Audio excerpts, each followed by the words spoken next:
have worked their way out through the season in the Western Division of the American Arena League. Two teams have risen to the top, both gotten there very different ways. And tonight, we're going to get to see those two teams square off against each other as the 3-0 North Texas Bulls come into the San Antonio Rose Palace to take on the 3-1 San Antonio Gunslingers. Welcome to Monday Night Football, as it were. I'm Philip Higginbotham, joining me as always, Leo Yamas. Leo, we're ready for a really good football game tonight between two teams that I think are fairly well matched. Two talented teams, the top teams in the AAL West Division. Two very different roads to their records, as we've discussed. But yes, this is going to be a very exciting matchup and a lot on the line. We're glad you're joining us for pregame. Game is set to start in about 25 minutes.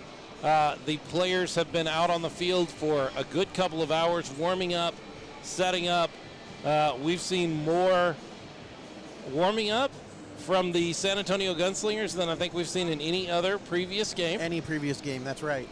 They are taking this seriously. They're excited to take the field, and I've heard more than one player say revenge game. Yeah, absolutely.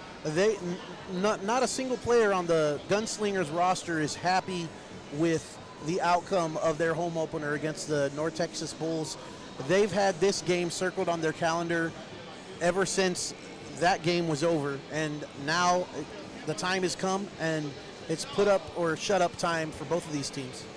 Week one for both teams was March 13th, almost 6 weeks ago, about 5 weeks ago. These two teams squared off, neither having played any American Arena League football before. Right. And at the end of the game, the North Texas Bulls took a 14-point lead or a 16-point lead, depending on who you're reading and who you're looking at. We had it as a 14-point lead. North Texas, I've seen several of their media outlets and media folks have put it as a 16-point win. It was a two-possession win. Right. That's what's important. That game looked very different than the game you're going to see tonight in a lot of different ways, but none more noticeable than the surface that they will be playing on. That's the first thing you noticed right away compared to the first game where they had the now infamous Blue Monster, is right. What it was called. No more Blue Monster. We have this new updated turf that's now been played on for a couple of games and much improved. Yeah, you get an opportunity to see it there. You've seen it over the past few weeks as San Antonio has taken on the Austin Wild. But both of these teams met here in the San Antonio Rose Palace and played their first game. And it was a closer game than the score may lead you to believe, Leo. Yeah, it was. Actually, the Gunslingers jumped out, I believe, to an early lead. And there were some moments for both teams up until the end where North Texas kind of pulled away a little bit, making that two-possession game, and San Antonio was playing catch-up. But, yes, a very different San Antonio team, at least we know, since that Week 1 matchup.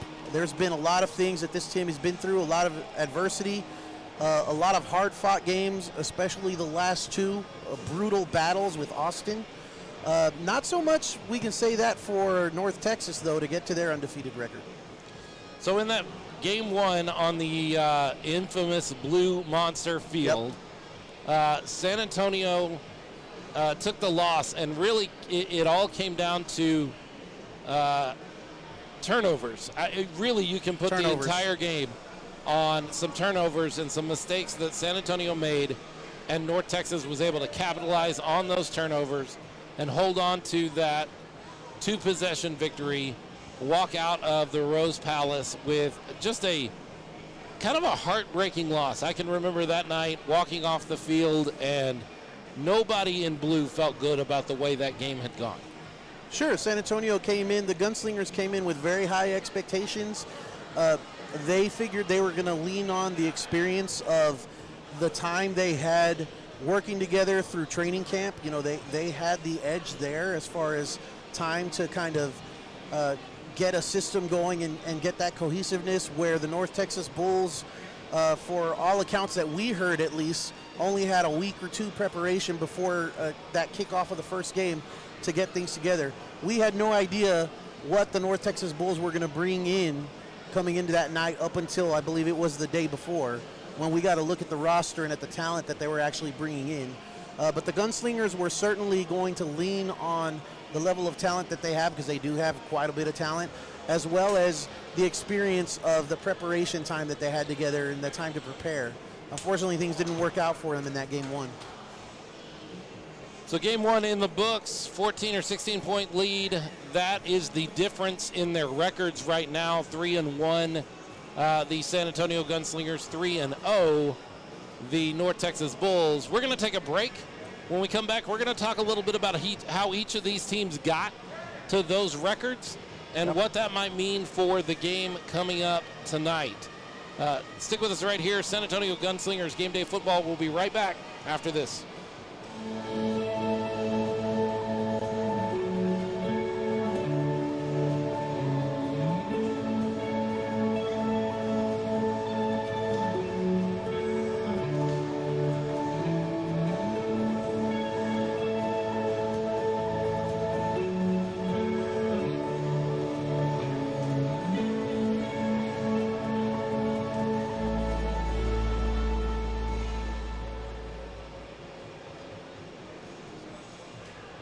San Antonio Gunslingers Game Day is brought to you by G-Force Parking and Striping. Owned and operated by Travis Martin, G-Force San Antonio can handle all of your pavement marking needs. They provide high-end parking lot striping and parking lot marking services in San Antonio and the surrounding areas. G-Force is the #1 parking lot striping and pavement marking business in San Antonio.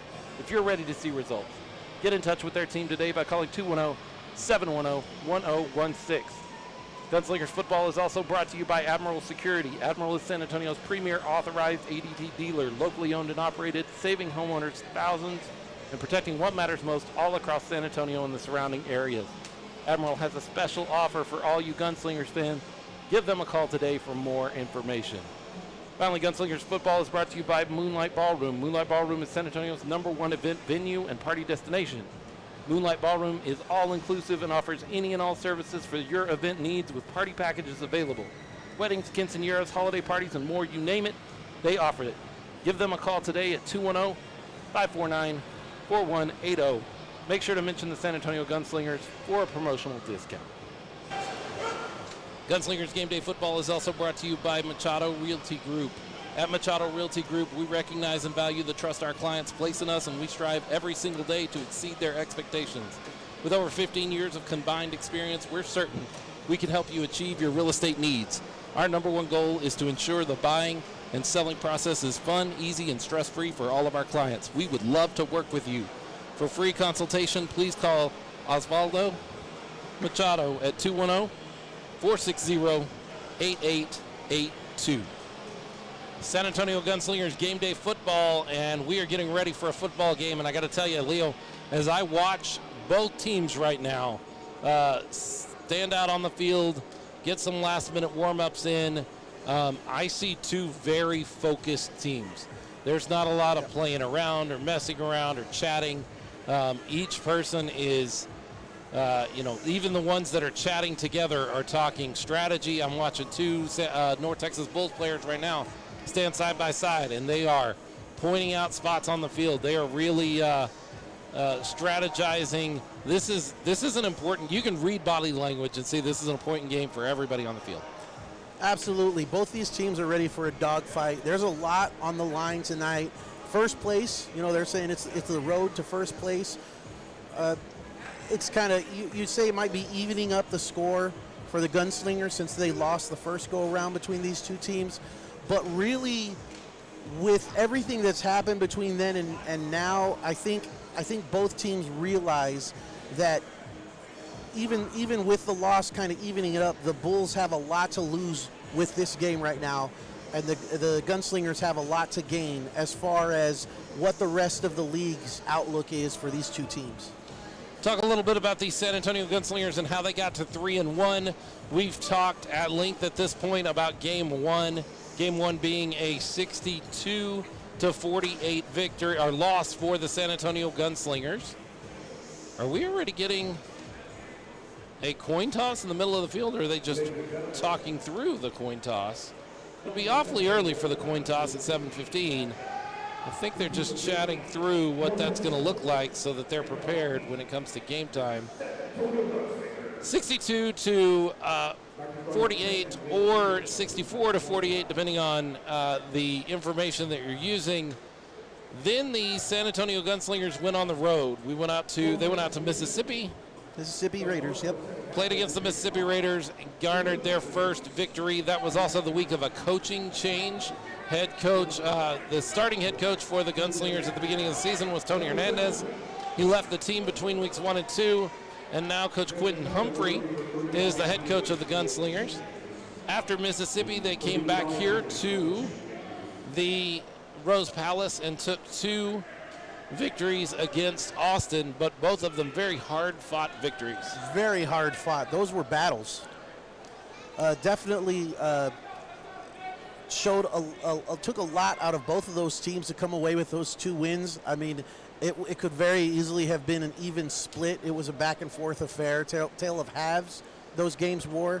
But that really kind of battle-hardened these Gunslingers to get to this point at 3-1. They've been through some grit. They've been through the grime. They've had a lot of physical challenges to get to this point where they are right now, ready to take on this North Texas Bulls team.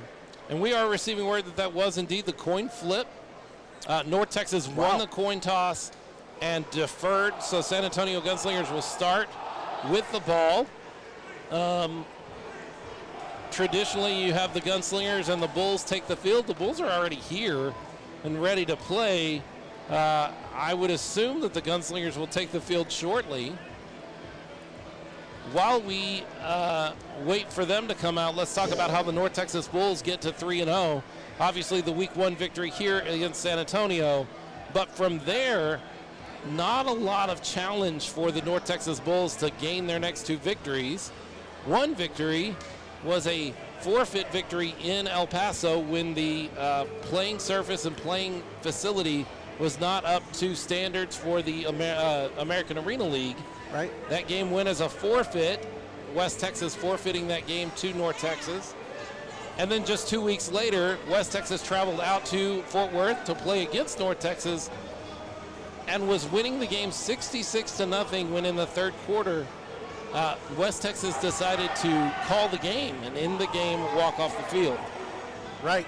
So in the time since they played the Gunslingers, they have 2 more victories, but really only 1 game under their belt, and a game that they handily won from the starting gun on. Never really any challenge. Only 3 quarters of football, not 3 complete quarters of football to get those 2 wins, to get them to 3-0. So that is the question mark. There is no question that North Texas has a ton of talent. There is no question that starting quarterback Robert Kent Jr. for the next North Texas Bulls is a great talent. He is 17 years in pro football. Yes. We've talked about that before. He makes good decisions. He's got a big arm. He's got athleticism. He can move around the field and he is throwing from behind a beefy offensive line. We found the beef, guys. They've been asking for decades now, where's the beef? They are on the North Texas front line, indeed.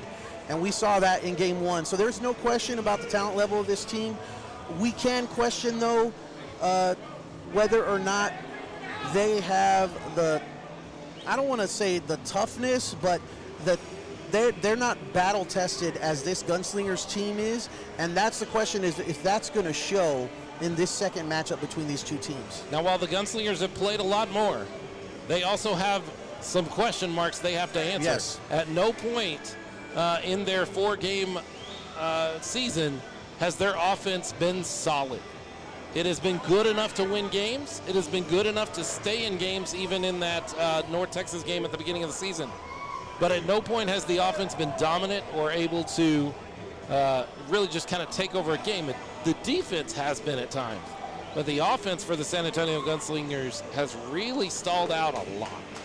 Yeah, the defense has definitely carried this Gunslingers to that 3-1 record. The offense has sputtered at times and shown flashes at other times. And that is the thing, is if they can get those flashes, they can become more consistent on offense and kind of put that complete game together. If they can do that on both sides of the ball, offense and defense, and kind of put that complete game together, they're going to be really tough to beat. I don't know if the North Texas Bulls are going to be ready for that kind of challenge if the Gunslingers are able to put it together. The San Antonio Gunslingers will get an opportunity to start with the ball.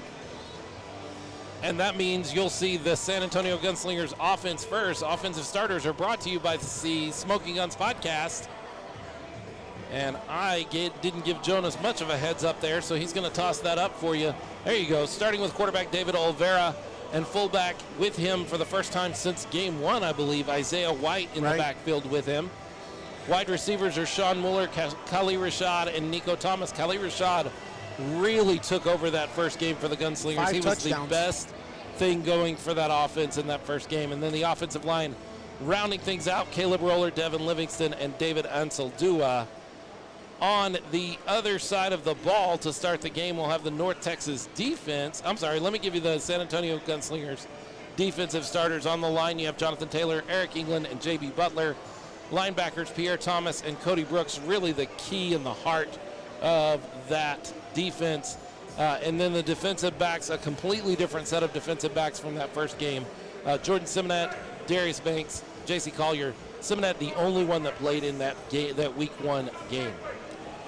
Yeah, Gunslingers going with a little bit of strategy here, going a little bit bigger at defensive back, have changed things up a lot since Week 1, but even since their games against the Austin Wild, they've changed some things, and they're getting ready for Kent Jr. I know that they know this is going to be a big challenge for them, and it's going to be really fun to see what they have in store for them. North Texas Bulls will have their offensive starters on the field when they get the ball. Here we go. Now we're going to get, there we go, offensive starters. Robert Kent Jr., we've talked some about him. Running back 0, Trey Harlan. We did not see a lot of Trey. I'm not sure we saw any of Trey in that first game. I don't think so. Clinton Solomon, or Solomon Clinton, who really just kind of hurt the Gunslingers a lot in game 1. Brett Reese and Chris Franklin also just killing the Gunslingers in that first game. And then that offensive line we talked about, Devontae Abrams, 6'8", 345. He is a professional basketball player in Europe. Yep. He is an athlete in every sense of the word. Tyler Castle and Brandon Bishop were rounding out that offensive line that is so big. You can see their sizes there. Here come the San Antonio Gunslingers onto the field. North Texas Bulls already out on the field, ready to play football.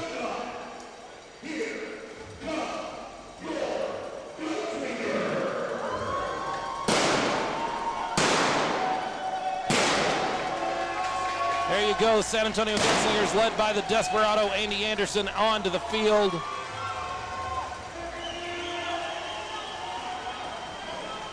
They're ready for a game. North Texas ready for a game.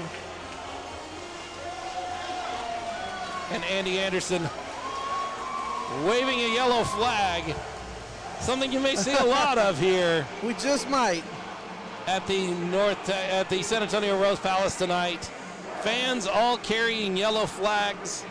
One of the conversations around the San Antonio Gunslingers for really the entire season has been questionable officiating.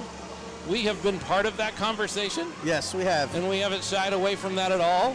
Fans deciding to bring out yellow flags tonight and wave them every time the referees throw a flag on the field, just to let them know that we know they're there. And we got a visit from the referees in the booth before the game, explaining some rules, and we'll be able to pass along some more detailed information about some things. They're also going to get time updates as often as they can to Jonas back in our booth, so we're going to try to keep as close a clock as we can, but it bears reminding everyone that our clock is not official. Gunslingers milling about again, just reading body language for both of these teams. Both are here. both of these teams are ready to play, and they're ready to take this seriously. There's no looseness. There's no jovial attitudes. This is business for both of these teams as they stand on the sideline right now. You can see it in their faces. You can see it in the coaches. These guys are here to make a statement on both sides of the ball. This is a premier matchup for the AAL. Brand new division, brand new teams, but they've already kind of made some noise and have the attention of the other divisions in the league. Some folks around the AAL saying that these two teams might be two of the best teams in the entire league. Right. As we get ready for the national anthem, we will go to the stadium announcer and the national anthem so that you can enjoy that. Give it up for the city.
Beautiful rendition of the national anthem as we get ready for football here this Monday night in the San Antonio Rose Palace. It's time for a football game as the San Antonio Gunslingers welcome in their rivals. Can we say that? Yeah, I think so. I think this has definitely become a rivalry between these two teams. They both squarely have targets on each other's backs for the other team. So this is going to be the matchup of the season so far. This game right here. This is the one that we've all been waiting for. One of the clarifications we received from referees really quickly was on kickoffs and where the ball will go to when kickoffs are not returned. If the ball goes out of the back of the end zone without an opportunity to return the ball comes to the 20-yard line. Right. If the ball is deemed returnable at some point, which includes any bounce or touch, or touch, then the ball will come out to the end, goes through the back of the end zone. The ball will come to the 5-yard line. So a 15-yard difference depending on what you see there. So that clarifies that rule some. We've had lots of questions about that. The referees wanted to make sure we got a clear understanding of what that was so that we could pass that along to you, and so that they knew, so that we knew they knew that that's how it worked. Also, they mentioned if the ball were to happen to hit one of the rafters or the roof, then that automatically will go to the 20-yard line as well. 20-yard line or beyond if the ball is beyond that point. Correct. So here we go. Gunslingers kicker is Ben Hill, and he's got the ball up on the tee. We're going to get things started here. Ball is going to be returned by number 2, Cam Johnson. He's going to make his way up to about the 11-yard line. I'm sorry, 14-yard line.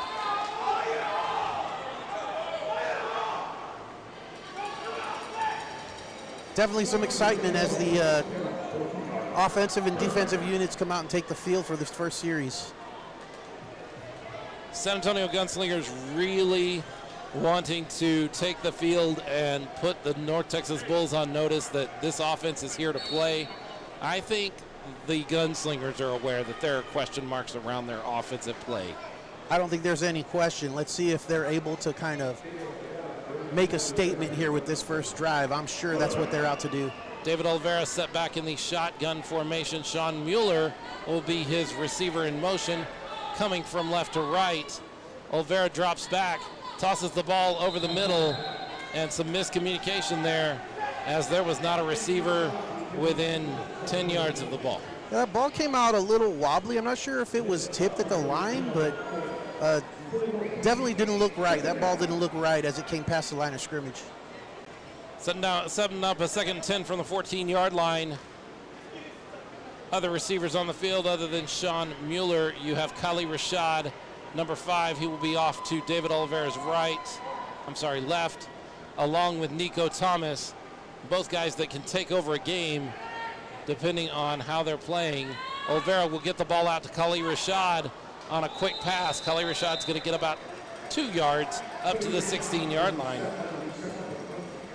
Yeah, Nico Thomas was kind of coming up as the blocker on that play for Kali to kind of give him some space, but that was a great play by Meshach Williams coming out and reacting real quick and making that tackle.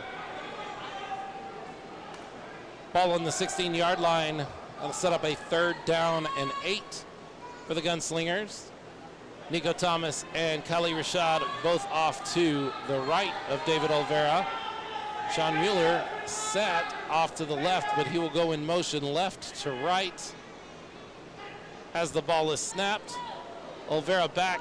He gets the ball out to Sean Mueller, and that's going to get them about 14 yards and a 1st down, a Devil's River Whiskey 1st down. That's right. Mueller came across the field running his route. He had giving Olvera exactly what he was looking for. You could see it as the play developed. It was kind of pitch and catch for him. He was able to get open and get that first down of the game. Big circle route. He started on the left side of Olvera, circled around to the right side of the field, almost past the numbers, and then circled back in the other direction as he crossed the line of scrimmage. Just a big, Madden players see those RB circle. That's really the route he ran. David Olvera with Isaiah White beside him in the backfield, providing some protection at that fullback position. He can also run that ball. Sean Mueller will go into motion, and Olvera will hand the ball off to White, who will get about a yard. Yeah, maybe 2. I'm sorry, they're going to give him 2. 2 yards, yep. We have not seen a lot of running. No, work well for the San Antonio Gunslingers. Not nearly enough run plays to kind of get an established run game going. They have used it effectively in goal line situation, I think, once or twice. North Texas Bulls are going to take a timeout. We're going to take it with them. We'll be right back with Gunslingers Game Day Football right after this.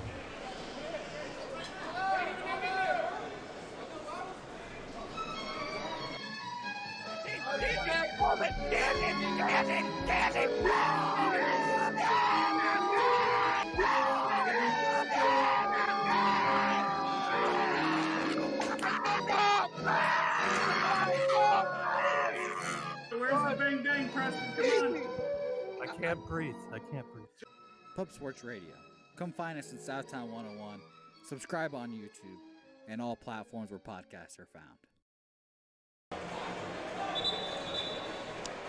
First quarter, and the San Antonio Gunslingers have a 2nd and 8 on the 18-yard line. And they've got their offense moving, which is not something they've done well with their first possessions up till this point in the season. Olvera sends his receiver Sean Mueller into motion, drops back and tosses quickly out to Kali Rashad, who jumps and dives, makes a couple of guys miss, and gains another 4 yards or so, setting up a 3rd down and 4 from the 13-yard line.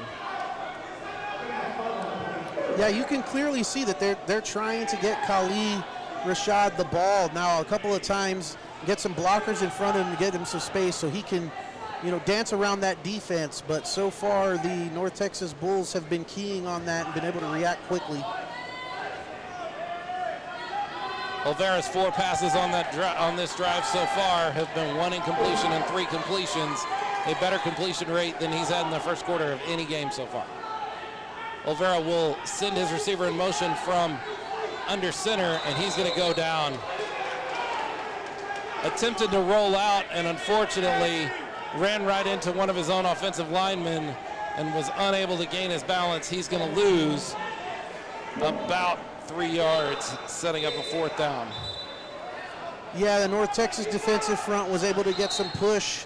They got Roller going back a little bit farther than you'd like, and he was right into where Olvera was trying to roll out, and that just put a stop to that play right there. This will be a 4th down and 7 for the San Antonio Gunslingers.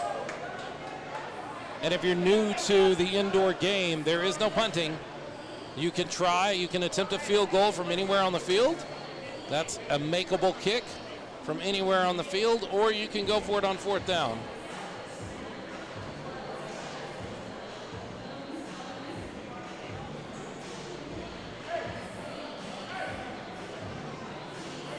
Oh, we are in a timeout? Yeah, timeout. Okay, we're going to take that timeout with them. You're watching San Antonio Gunslingers Game Day Football.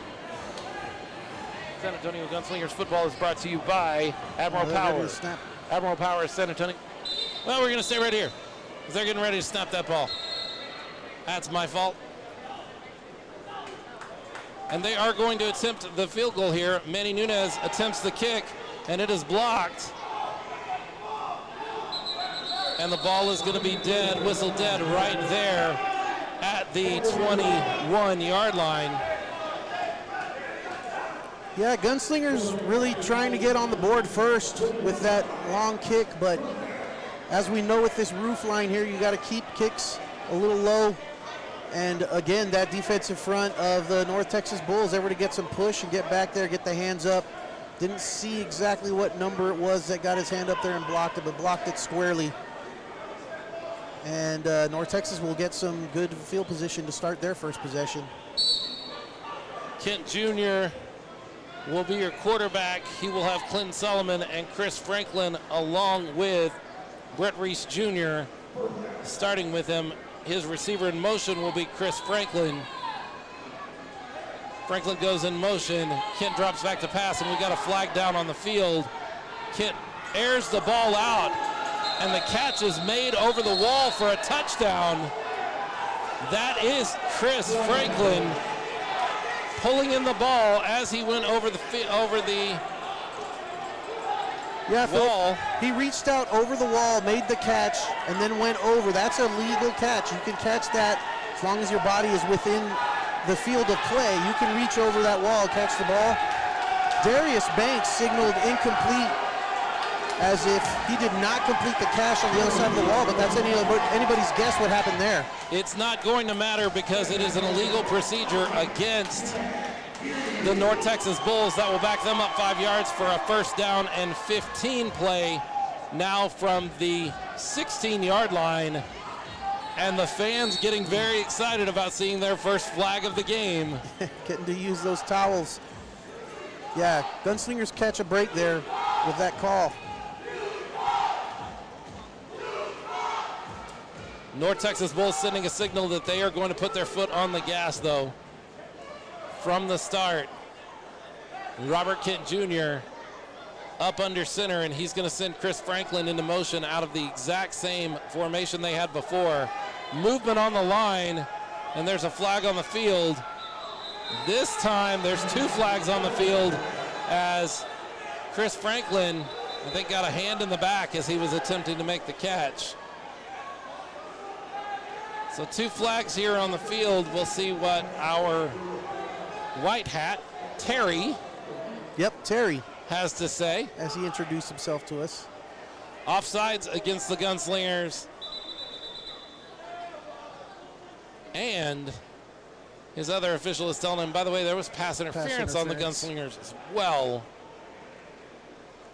That's the second time they go right at Darius Banks on defense. I don't know if that's by design or just so happens how the play was, but that'll be something interesting to watch here going forward. They're going to test this defensive backfield. They found a hole last time and exploited it. That pass interference is going to be the penalty that's going to stand. And that's going to move the ball down to the 24-yard line and give the North Texas Bulls a first down on the Gunslingers' 24-yard line. Well, Darius Banks has been solid this season, so interesting that they've gone at him twice so far. Going at Darius Banks, going to Chris Franklin. Not Right, really sure which exactly. way they're thinking right now. Franklin and Brett Reese Jr.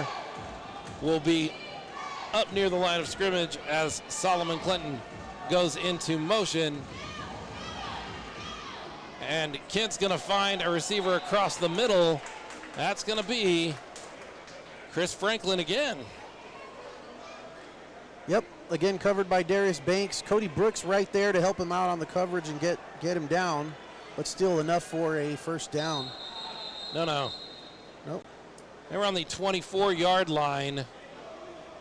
That ball gets down to the 15 or 16-yard line, so it should be a 2nd and 8. The chain game, Second and 2. 2nd and 2.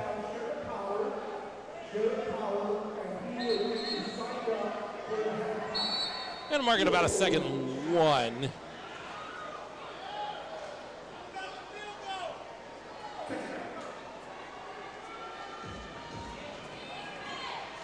Robert Kent Jr. under center.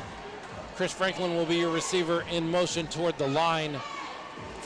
Kent Jr. drops back. He's got a little bit of pressure, but he gets the ball across to Solomon Clinton, who gets into the... Looked like he got in from this angle, but it's hard to tell. Nope, they're going to mark him at the 1-yard line. So that 15-yard pass will set them up with 1st and goal from the 1-yard line. And North Texas going back to what worked the first time, just taking shots down the field as often as they can. Yeah, they've got the quarterback for that with Kent Jr. really kind of taking his time, giving what the defense will give him.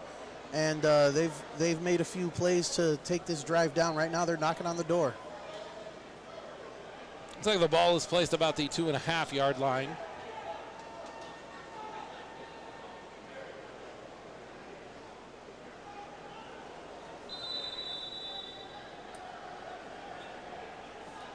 A delay of game against the North Texas Bulls is going to bump them back 5 yards.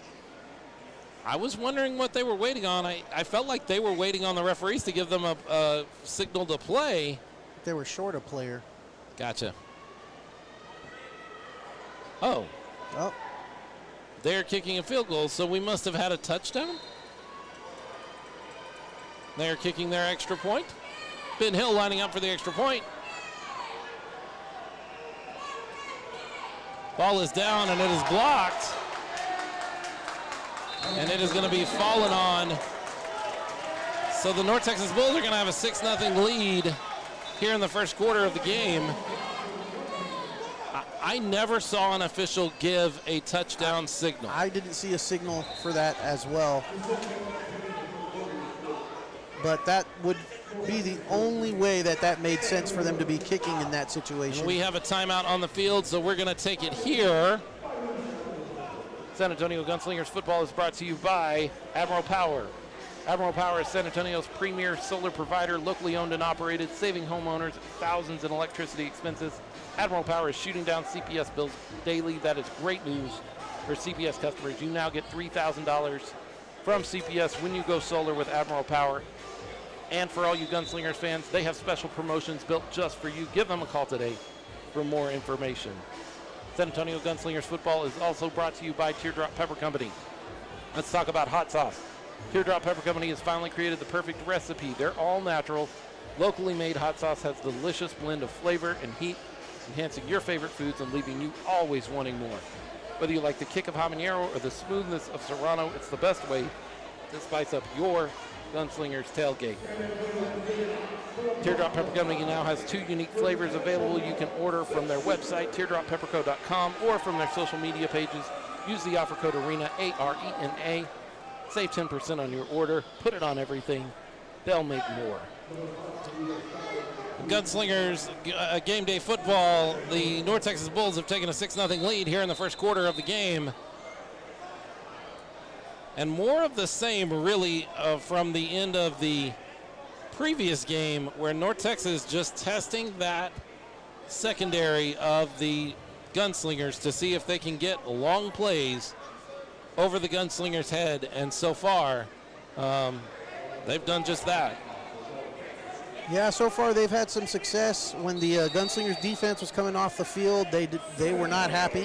We heard some expletives down there that we're still hearing as they're frustrated with themselves. Bidhill lines up the ball for the kick, kicks low, and it takes a big hop. Khalil Rashad going to return that ball, and he's going to get out to about the 4 or 5 yard line, where he will go into the wall and then be thrown down after the play. That's exactly how you need to kick it in this game. Those hops taking away valuable time while the special teams is coming down to make the play on defense to stop you from a return. That's exactly what happened here. Khalil Rashad waiting for the ball to come into his hands, and once he got it, there wasn't a whole lot of room to run. David Olvera will start his offense out on the 5 yard line, on his own 5 yard line, with a 1st and 10. They break the huddle with a slightly different setup. Joey Fisher and Cam Johnson both in. And the North Texas Bulls are going to call a timeout. So we're going to take it with them. Well, we're going to keep it right here. Looks like, once again, North Texas slow to make substitutions as they adjust to some of the changes the Gunslingers are making. Gunslingers making some changes on offense. Joey Fisher in, Cam Johnson in, and they are replacing Nico Thomas and Sean Mueller, both out here on the sidelines right up underneath our broadcast booth.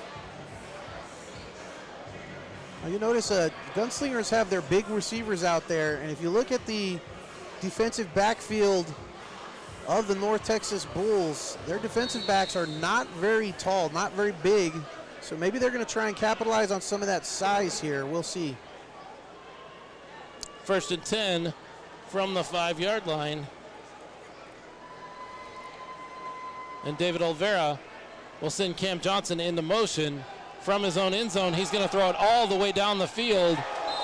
And Cam Johnson's going to jump up in the air and attempt to bring that down, but he's not going to be able to corral that one. 2 defensive players there playing pretty good coverage on Cam Johnson. It was Jimmy Keys and Dwayne Autry kind of tag teaming him there on that play. Defended it very well. San Antonio Gunslingers taking a little bit of a page out of the North Texas book and saying, let's see if we can try some of these long plays too. David Olvera lined up in his shotgun. He's got Cam Johnson on his left this time, who he's going to send into motion. He's going to get the ball out to Joey Fisher. Joey Fisher's going to be taken into the wall up at the 11 yard line for a 6-yard gain. That's going to set up a 3rd down, well, 5-yard gain. They're going to mark him out at the 10-yard line. And that's going to be a 3rd and 5. Yeah, that was actually Isaiah White out in the flat that he got the ball to, and it looked like he had some room to run, and then all of a sudden the defender, I didn't catch who that was for North Texas, closed in quickly. Now we got third down. 3rd down and 5 for the San Antonio Gunslingers. Joey Fisher and Kali Rashad off to David Olvera's left. Cam Johnson to his right and in motion. Olvera is going to throw the ball across the middle to Kali Rashad, who's going to be dragged down with enough yardage for a 1st down and dragged down by the helmet. You've got to think that will add some yardage in penalty. You'd think. I don't know if I see a flag on the field, though. There is a flag on the field just outside the 15-yard yes. line.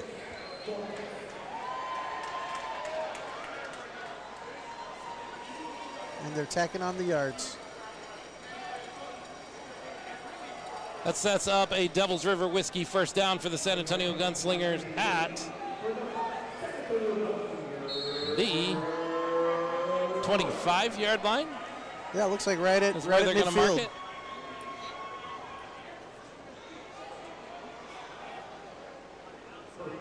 Devil's River Whiskey proud to bring you all of the San Antonio Gunslingers 1st downs throughout the season. David Olvera lining up his offense, sending Cam Johnson into motion, going right to left. He's going to hand off the ball to Isaiah White, who makes a great move and breaks another tackle, gaining about 8 yards on that run, and that was a nifty little run. That was a little shake and bake there by Isaiah White. Kind of get the defender going one way, he went the other, and was able to make a nice carry. That's one of the longer runs of the season for the Gunslingers so far. Sets up a 2nd down and 2, and that is not something that we've seen very often from the San Antonio Gunslingers, getting that far ahead of the chains on 1st down.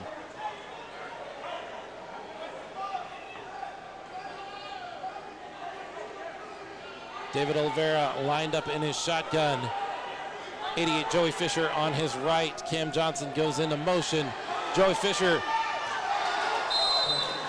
a back shoulder fade to Joey Fisher, and honestly, Joey Fisher did not have position for that, right, and still almost made the catch. Yeah, he went over the top, as I said before. Defensive backs for North Texas, a little on the short side, but Jimmy Keys right there.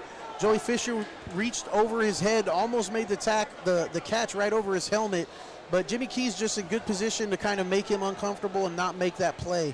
3rd down and 2 for the San Antonio Gunslingers, and I like that 2nd down and 2 taking a shot into the end zone. I like the thought. Yes. Got to get aggressive. Olvera sends his receiver in motion. It's Cam Johnson. He's going to hand the ball off to Isaiah White, who's again going to outrun a defensive lineman, but nope, there is no flag on the field. I thought I saw a flag on the field. There was a little extracurricular pushing and shoving after the play there, but the refs let it go. That should have been enough for a 1st down. Oh, no, there is a call. The call's against the Gunslingers, it looks like. This is one of those illegal procedure calls, and we're not sure exactly. That could qualify a number of things. That's going to back the ball up 5 yards and give them a 3rd down and 7 from the 23-yard line. Let's call it the 22. I'm going to call it the 22. David Olvera sends Cam Johnson into motion. Fakes the handoff to Cam Johnson. He's got plenty of time in the backfield, but he just can't find anything. And he is taken down by Trey Harlan. And that's going to back them up with a long 4th down play now. Yeah, Olvera going through his progressions, not able to find the target that he likes. It looked like he had some time, but then Trey Harlan was right there, and it looks like another call. We do have another flag on the field.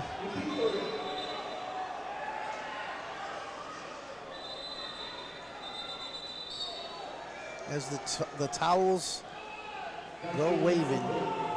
Official's going to take a timeout here to make sure they have everything lined up like they would like. That's going to actually be the end of the first quarter.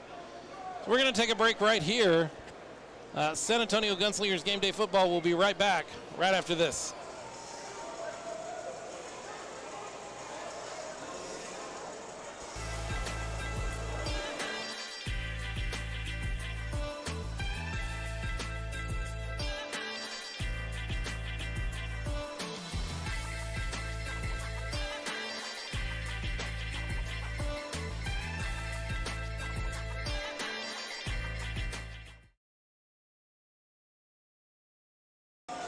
San Antonio Gunslingers football is brought to you by Prince Automobiles. Prince Automobiles, conveniently located at 6355 Montgomery Drive in San Antonio, is your full-service independent automobile dealership that sells cars, trucks, and SUVs. They have financing and warranties available. Call them at 210-850-7125 to schedule a test drive or get pre-approved online right now at princeautomobiles.com.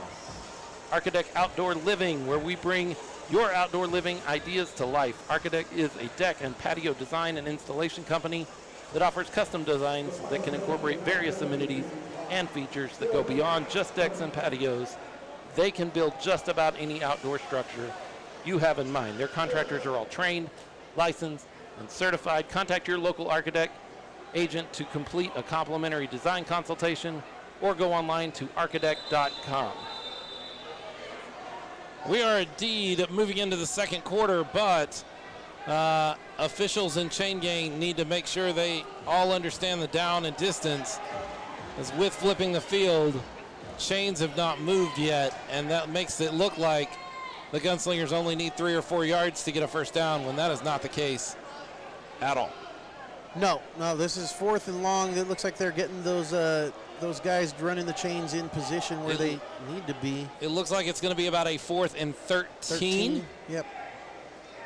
From the 22-yard line of the Gunslingers. And that makes more sense based on where we ended the first quarter.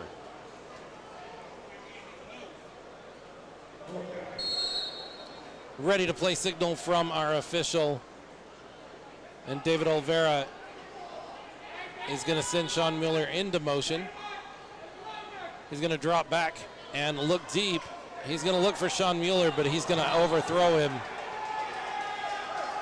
by quite a bit. And no flag on the play, although the fans really, really want one. Fans were really trying hard to get a call, and that wasn't coming.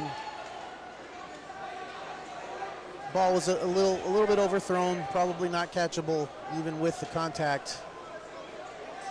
And now the defense finds themselves in a spot where they need to make a stop to kind of keep this within one score possession here. North Texas Bulls are going to take over at the San Antonio Gunslingers 23. I don't know what to tell you. The ball has moved back a yard from where they placed it just a moment ago, but it's going to be a first down and 10 for the for the North Texas Bulls at the 23-yard line. And Robert Kent Jr. is going to send his receiver, Tavis Holland, into motion. Holland's going to be the recipient of the touchdown pass, and just that quickly,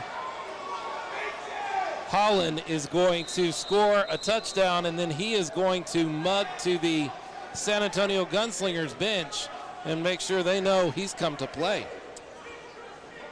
Yeah, Kent Jr. was looking. What? There's a flag on the play. We have a flag on the field. Officials are determining what that flag is going to be. It's going to be an offsides call against the Gunslingers and an illegal procedure. That's going to offset, and that play never happened. Tavis Holland making sure the Gunslingers know that he was the one that caught the ball. He has been one of the more vocal, not only at games but on social media. Yes. About the Gunslingers and the Bulls. And he's going to be coming off the field now. I've got to wonder if coaches want to have a conversation with him. Showboating a little bit there after the play to the crowd. But yeah, Kent Jr. was looking for Holland from from the snap, and that was too easy. Another flag. No. Oh, they need to pick it up. They just haven't picked up the flag from the previous play. First down and 10 from the 23-yard line. We're going to redo all of that. Robert Kent Jr. is going to go under center. He's going to send his receiver in motion. That's going to be Chris Franklin.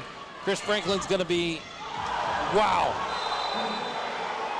Chris Franklin, I'm sorry, that's not Chris Franklin. That is Brett Reese Jr. making a one-handed grab in the end zone. A beautiful catch up over the defender. Darius Banks.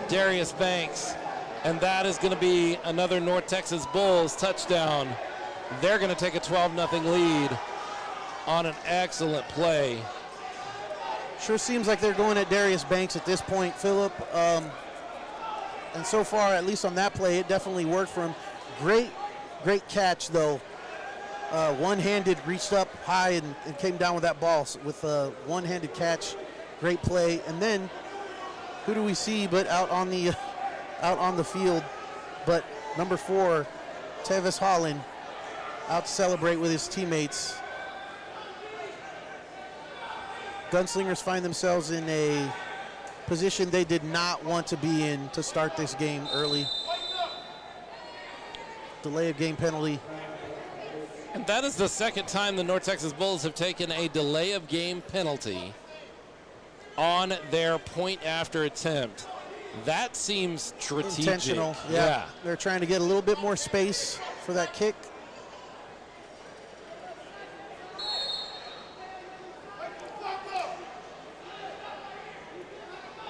San Antonio Gunslingers on the bench and not happy with the way this game has gone so far. Lots of football left to play. Kent Jr. is going to send a receiver in motion on this 2-point conversion attempt.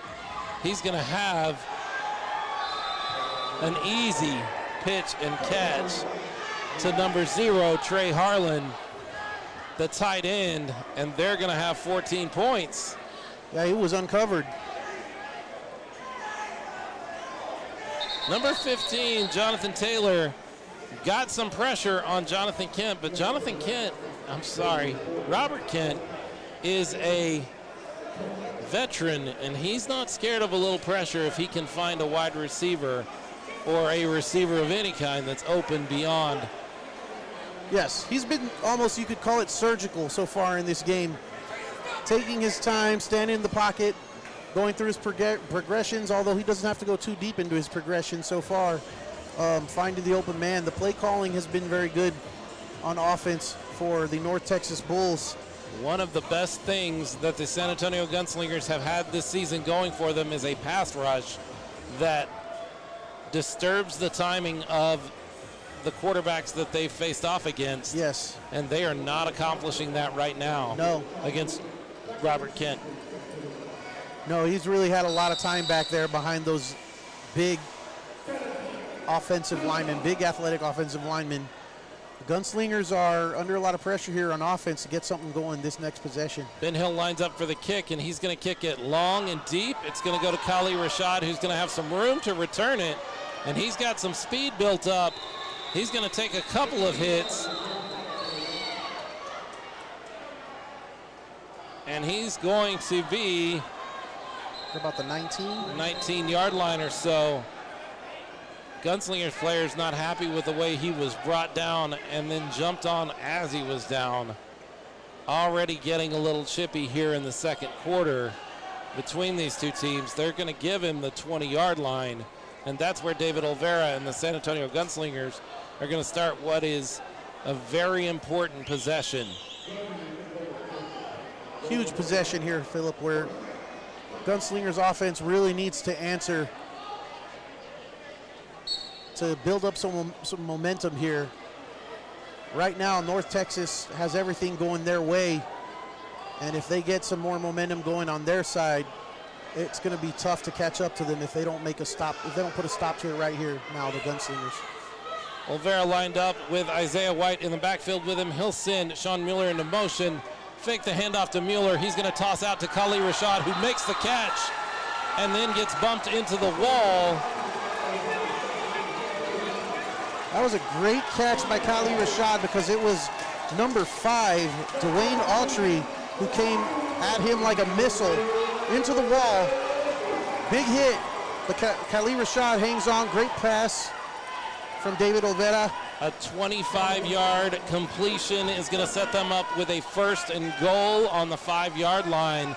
And now the Gunslingers have something cooking as they get ready for another Devil's River Whiskey 1st down.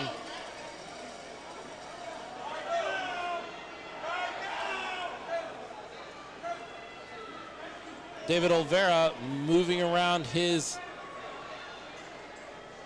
receivers. He's going to send Sean Mueller into motion, snap the ball. He's going to hand off to Isaiah White, who is going to get just leveled at about the 8-yard line, losing 3 yards.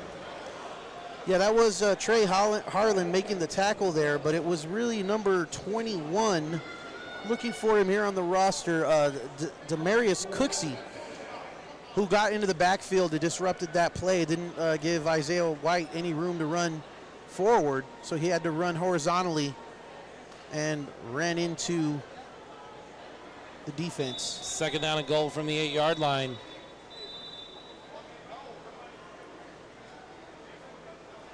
Stoppage in play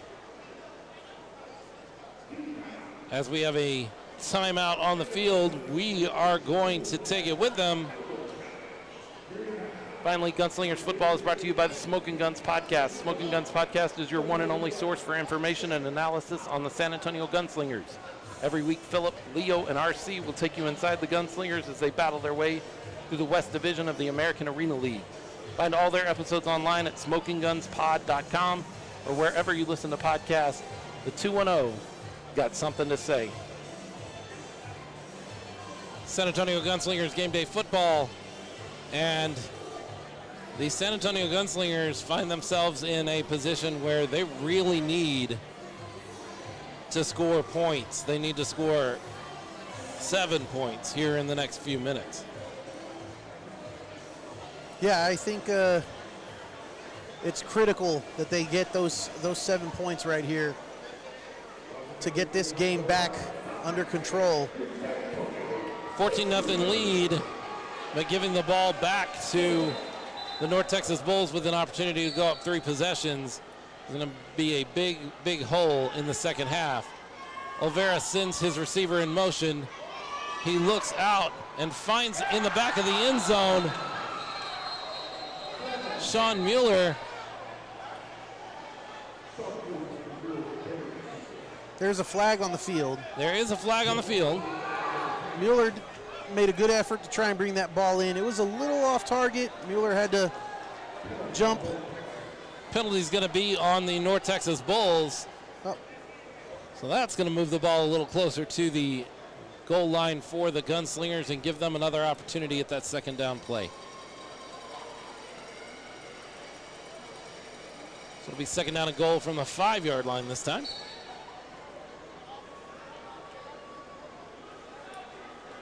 Yeah, Mueller did everything he could to bring in that ball. I'm not sure if it would have been called a completed catch or not. It seems like the penalty kind of superseded the need to call whether it was a completed catch. It was a heck of an effort either way. Good effort. Olvera in his shotgun formation with Mueller as his receiver in motion, going right to left.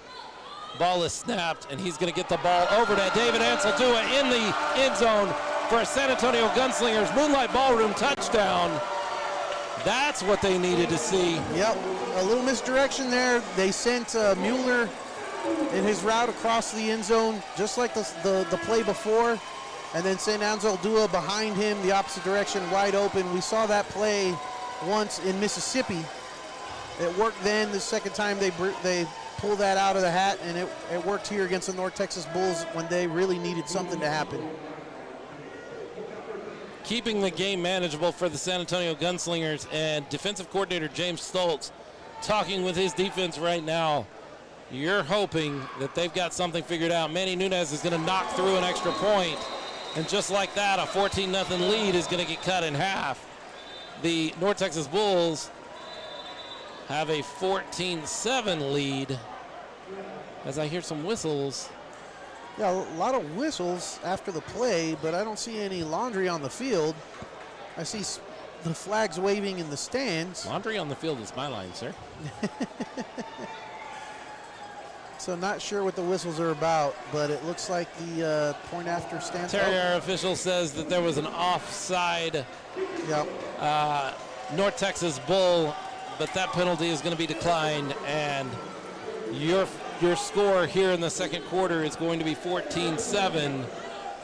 Gunslingers attempting to cut into that lead and doing so. Now the defense really needs to manufacture some sort of stop. Yeah, North Texas they've scored on every possession. I believe the Gunslingers really need to make a statement, put a stop to that.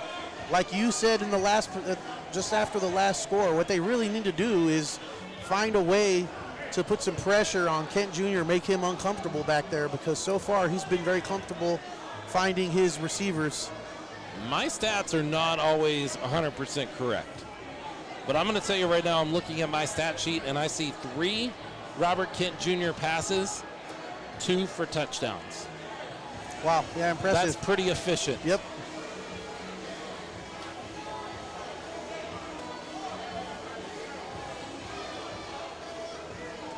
San Antonio Gunslingers, the only team to score points against the North Texas Bulls, though.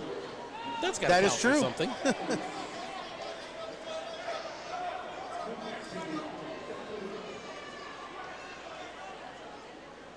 Gunslingers kicker Manny Nunez lines up the ball on the tee.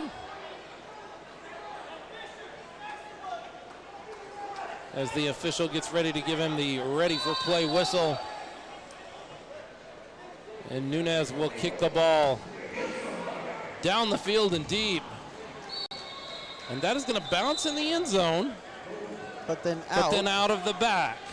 So I'm guessing that comes to the 5 because there was an opportunity for a return when the ball bounced in the end zone. Seemed like there was an opportunity to return that. Yep, and there it goes to the 5. All right, we may have finally figured this out. As was described to us, yes. Almost exactly the kick you want to put down at that point. Yes. Give them no opportunity to return the ball and lock them in at that 5-yard line. Make them go the length of the field, certainly with as efficient as their offense has been up to this point. Give your defense as much room as you can. And let's see if the North Texas Bulls continue to target number 7, Darius Banks. And let's see if the pass rush for the Gunslingers can make a difference in this game, as they have so often done. Robert Kent Jr. sends his receiver in motion, drops back, and it's another long pass play. He's going to cut it short, though, and get it out to Solomon Clinton, who's going to get tackled, but he's going to make his way across midfield all the way down to the Gunslingers' 20-yard line. Yeah, Kent Jr. going the shorter route rather than the long ball there, with Clinton Solomon having plenty of space. Ball coming back to the original line of scrimmage. Looks like, I don't see the flag, but that tells me that there must have been one. Yeah, and that's going to be an illegal procedure against the North Texas Bulls, and that'll back them up half the distance to the goal line, setting up what should be a 1st and 12 and a half. We have a timeout on the field. We're going to keep it right here. It was good to get a chance to talk to the officials. We've given the officials a hard time. We have. Both on the broadcast and on our podcast. It was good to know that they are willing to step up and answer some of the questions that we've routinely had. Yes. About the way games are officiated. And it's funny, with just a little bit of communication, now we all seem to be on a better page. We're in sync for the first time this season, it seems. Yeah, they were even aware of the whole yellow towel idea in the crowds, and they seem to enjoy that. Smoking Guns podcast is where that came from, and specifically, I'm going to give her all the credit or blame, depending on how you want to see it. R.C. Woods, who came up with the idea of the yellow towels. But but a brand new team needs some traditions. Maybe a tradition starting for the San Antonio Gunslingers fans here. Plenty of fans out here, not as many as the last couple of games, it seems like. It seems like a little lower number. North Texas has lined up and is waiting for that all-important whistle that signals ready for play. Here it comes from our referee Terry as the clock begins to wind. And Robert Kent Jr. on this first down and 12 or 13 will drop back, and he has a wide open receiver in Chris Franklin. Chris Franklin got plenty of cushion from the defensive backs covering him, and he just stopped, turned around, and made a nice big target for Robert Kent. Yeah, the defensive backs for the Gunslingers giving him a lot of cushion, expecting the long ball, because that's what's been the game plan so far, and North Texas taking advantage of that, where the receiver in motion stopped short and was wide open. First down and 10 from the North Texas Bulls 15-yard line. Receiver in motion. Kent drops back. He is finally going to get some pressure in the pocket with him, but it took everything the Gunslingers had to bring him down off of his feet. Now, the play was whistle dead with him being in the grass well before he was brought down, but it took 3 Gunslingers pulling down Robert Kent. Robert Kent is not a small quarterback. No, not by any means. We don't have his measurables here, but I remember seeing that at one point. He's a big quarterback. And he's got some big guys in front of him, so a good job by the Gunslingers there. We need to see more of that for sure. Loss of 6 yards, penalty flag before the play can start. Cody Brooks seems to think it's going to push him even further back, according to what the motion he's given. An illegal procedure of some sort against the North Texas Bulls, and that will drop them back even further, as now they will have a second down and 20 from the 5-yard line. Receivers on the field for the North Texas Bulls. I see Tavis Holland. I see number 1, that would be Solomon Clinton. And I see, is that number 8 in motion? Chris Franklin? Yes. Making his way down the field. And the ball is going to get thrown over to Solomon Clinton. Solomon Clinton is going to be not as tall. Clinton Solomon. Yeah, that's a rare miss by Kent Jr. Kent does not miss on a lot of throws, but that was a missed throw. That I don't know if that was a timing issue between him and his receiver. That's going to set up a 3rd down and 20, and the Gunslingers defense needs to make the most of this opportunity.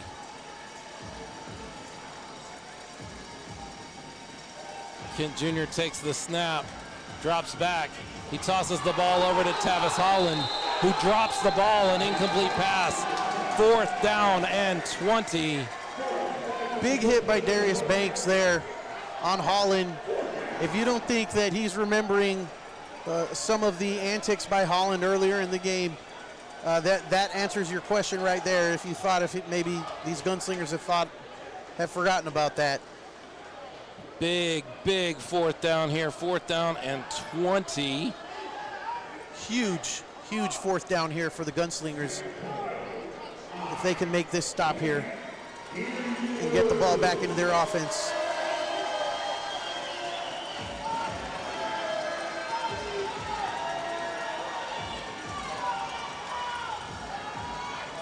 Robert Kent Jr. under center. He will take the snap. He will not have time. He's in the grass. He's going down. That is a safety for the San Antonio Gunslingers. 2 points for the Gunslingers, and they will get possession of the ball. Huge play. That is the way to play. And I did not see who brought him down, but I have a feeling based on the way the celebration is going, Jonathan Taylor had something to do with Robert Kent Jr. getting brought down in the end zone. 14-9 your score, and the Gunslingers will get a possession of the ball and have an opportunity to take the lead here in the second quarter. That's exactly what the doctor ordered for this Gunslingers team. They needed a big play on defense, and that's exactly what they were able to do there. Big push by that defensive front against those big, beefy offensive linemen. Kent had no time and nowhere to go except backwards into the end zone and down to the ground. Big play by the San Antonio Gunslingers defense. A 6-yard sack to start off that possession, a penalty, 2 incomplete passes, and then a sack and safety rounding out that 4-down possession for the North Texas Bulls and really changing the momentum in this game. Yeah, this game was being billed as what was expected to be a real battle, and North Texas came out and got the first punch in. Gunslingers are punching back now, and this is the heavyweight fight that we were all here to see. Ben Hill lining up the ball on the tee, back deep to receive. Kali Rashad and Sean Mueller for the Gunslingers. It's going to be a low skipping ball. It's going to jump up, and Sean Mueller's going to get his hands on it, and he's got some room to run. He makes a guy miss, but feet just got moving a little faster than the rest of his body. He's going to go down at about the 15-yard line, and that's where the Gunslingers will take possession of the ball, 1st and 10 on their own 15-yard line. Yeah, there was some space in front. Mueller's eyes lit up, I'm sure. Legs got a little bit ahead of the rest of the body, and a good play by the defender there as well. I didn't see the number because the hair was kind of in the way. But nonetheless, Gunslingers offense comes out now, fired up. Let's see if they can get another touchdown here for their second possession in a row. Nico Thomas, Joey Fisher, Cam Johnson will be, well, he won't be your receiver in motion. It'll actually be Nico Thomas in motion. Olvera takes the snap, tosses out to Joey Fisher. Joey Fisher makes the catch. Excellent play from the 15-yard line all the way down to the 10-yard line of the Bulls. Unfortunately, in a moment of celebration, he tossed that ball into the stands. That's a penalty, yes. And I think that's going to move them back a little bit. Yeah, big play, big Joey Fisher. Heck of a pass by David Olvera. Joey Fisher comes back to the sideline, tapping his chest, saying, "My bad." He knew that's going to be a penalty for his after-the-play excitement. But still, a big play to ignite the fire under this Gunslingers offense. And they got things rolling now, so let's see what they go from here. Costly penalty that will move them back 10 yards. They'll take a 1st and 10 on the Bulls' 20-yard line.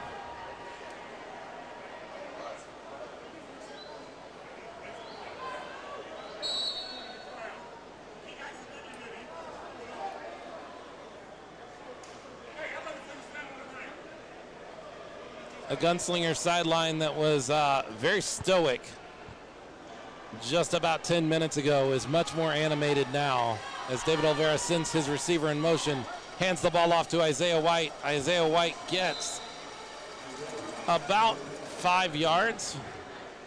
Yeah, it looks like about 5 yards on that first down. Not a bad gain. Staying ahead of the chains, that's what's important. They're going to give him 4. Change my number here. Second down here for the Gunslingers offense. 2nd down and 6. Right side of the field for the Gunslingers as Olvera will send Cam Johnson into motion. Olvera drops back. He tries to find Cam Johnson. Unfortunately, Cam Johnson had gotten his foot tangled a little bit in a little bit of a turf monster, I think, pulling him down. I didn't see any contact that forced him down. That'll go as an incomplete pass. Yeah, nearest defender was Marcel Brooks, but I don't think their feet got tangled or anything like that. I think he, like you said, turf monster reaching up and pulling the laces out from under Cam, resulting in what should be a 3rd down if they get that marker changed. 3rd down and 6. They're at the 16-yard line for the San Antonio Gunslingers. The Bulls' 16-yard line, right side of the field.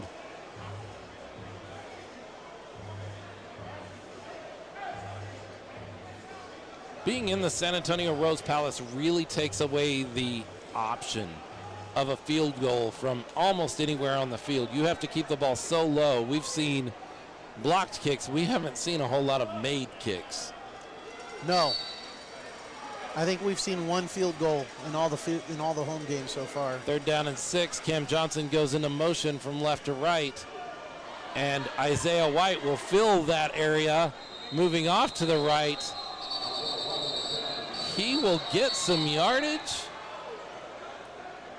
He will get taken down. And if you don't mind me saying so, Leo, he will get lucky having the play whistle dead before he was down. And the ball came out. Ball came out before he was down? It looked like it from my vantage point. I did not see that. I saw the ball. However, the whistle had blown, yes. So that for sure. The play was blown dead, but blown dead, I think, a little prematurely by the official. And before Isaiah White was all the way to the ground, the ball came out. The right call is made by the officials here because the whistle was blown, and that ends the play, whether it's an inadvertent whistle or not. We have a timeout on the field, but team's already making their way back to the line of scrimmage, so we'll keep things right here. So it should be 4th and about a yard and a half, maybe? 4th and let's just call it 2. They need to get to the 10-yard line. Big 4th down here for the Gunslingers. Possession, yeah.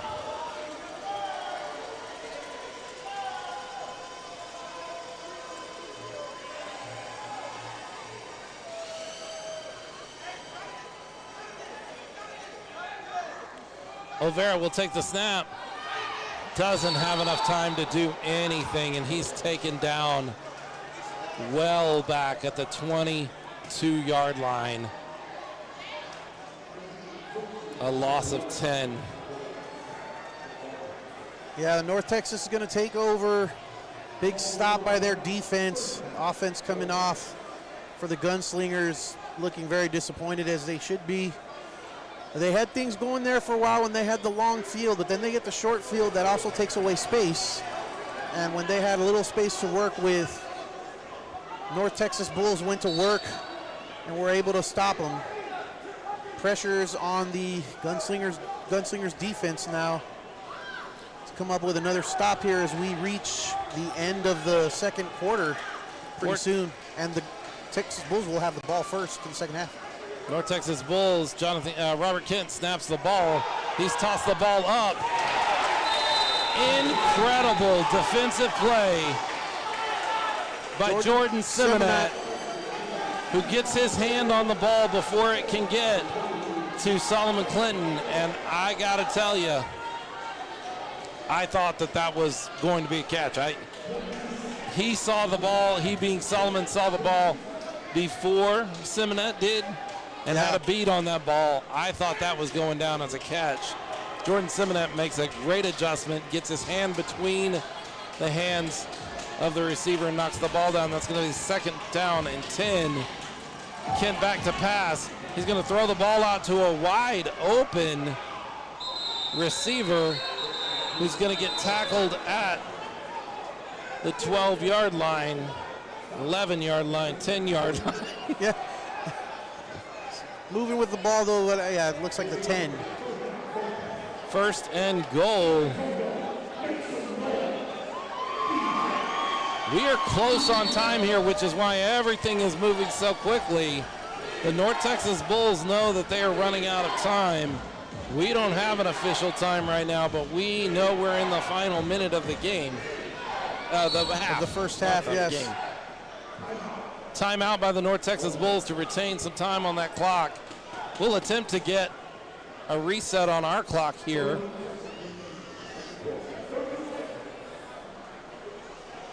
If we can get that information from the officials. They promised to be as communicative as they could with that time. Right. So that we could keep it close to official time. But they're doing a lot of things at once. Yes, down they there. are.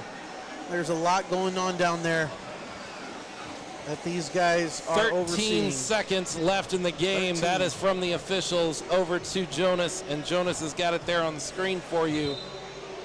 So the North Texas Bulls are not really worried about first downs. They need a touchdown. They need to score some points in the next 13 seconds to keep the Gunslingers at bay.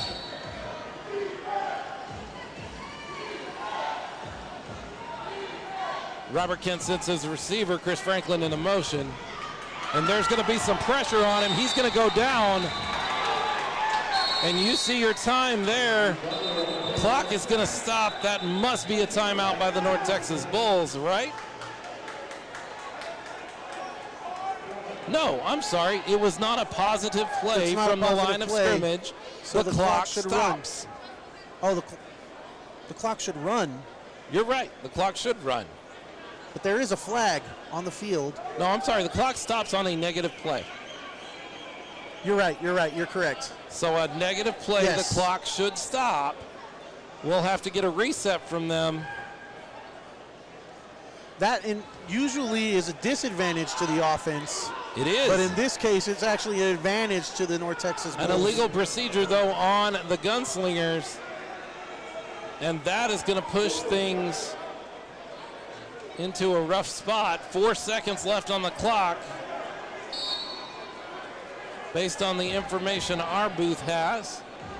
Ball on the 5-yard line, 1st and 10. You would imagine this is the final play of the first half. Big play.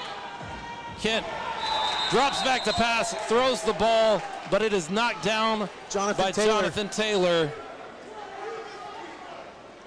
And I'm not sure how much time that play took off of the clock, though. Should have at least been 1 or 2 seconds, you would think. Clock stops. 3 seconds left. Timeout by the Gunslingers. They want to make sure they're set for what will likely be the final play of this half as they attempt to keep the score a 5-point lead for the North Texas Bulls instead of something like an 11 or 12-point lead for the North Texas Bulls. Yeah, big play here for the Gunslingers. Big situation for both teams, actually, because North Texas deferred when they won the toss, so they know they will be getting the ball first in the second half. And that decision is weighing in big right here in the final seconds of this first half as the Gunslingers are trying to keep this game within one possession in striking distance. Gunslingers take their defensive positions on the field. Here come the North Texas Bulls, 3 seconds left. 2nd down and 5, if that matters to you. It shouldn't.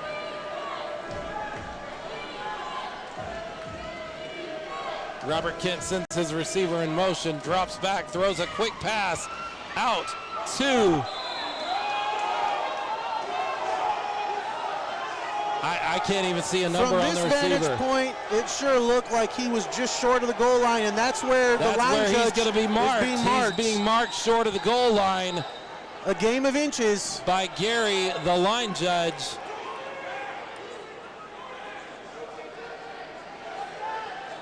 And that should be the half. 3rd down.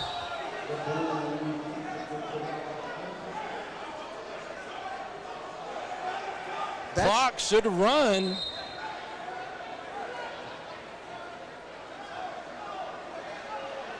Unless they've added time to the clock, I would think that would have ended the first half.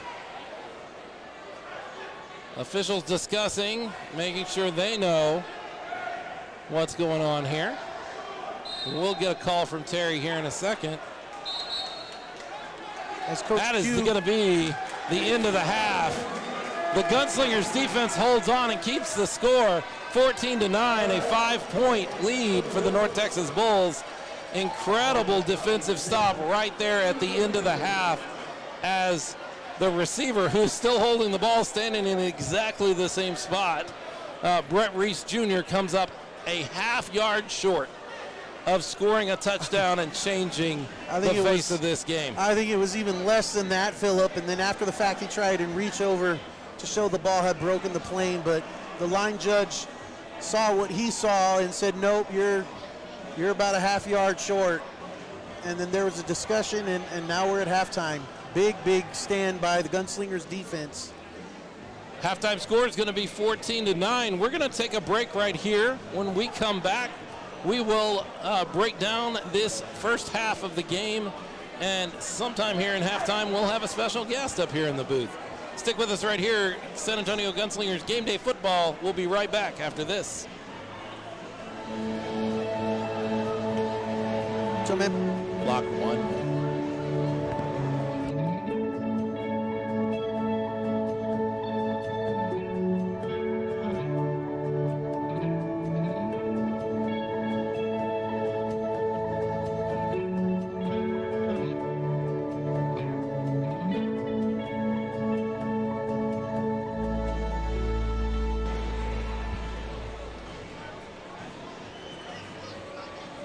San Antonio Gunslingers Game Day is brought to you by G-Force Parking and Striping. Owned and operated by Travis Martin, G-Force San Antonio can handle all of your pavement marking needs. They provide high-end parking lot striping and parking lot marking services in San Antonio and the surrounding areas. G-Force is the #1 parking lot striping and pavement marking business in San Antonio.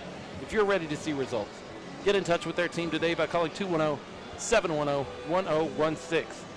Gunslingers Football is also brought to you by Admiral Security. Admiral is San Antonio's premier authorized ADT dealer, locally owned and operated, saving homeowners thousands and protecting what matters most all across San Antonio and the surrounding areas.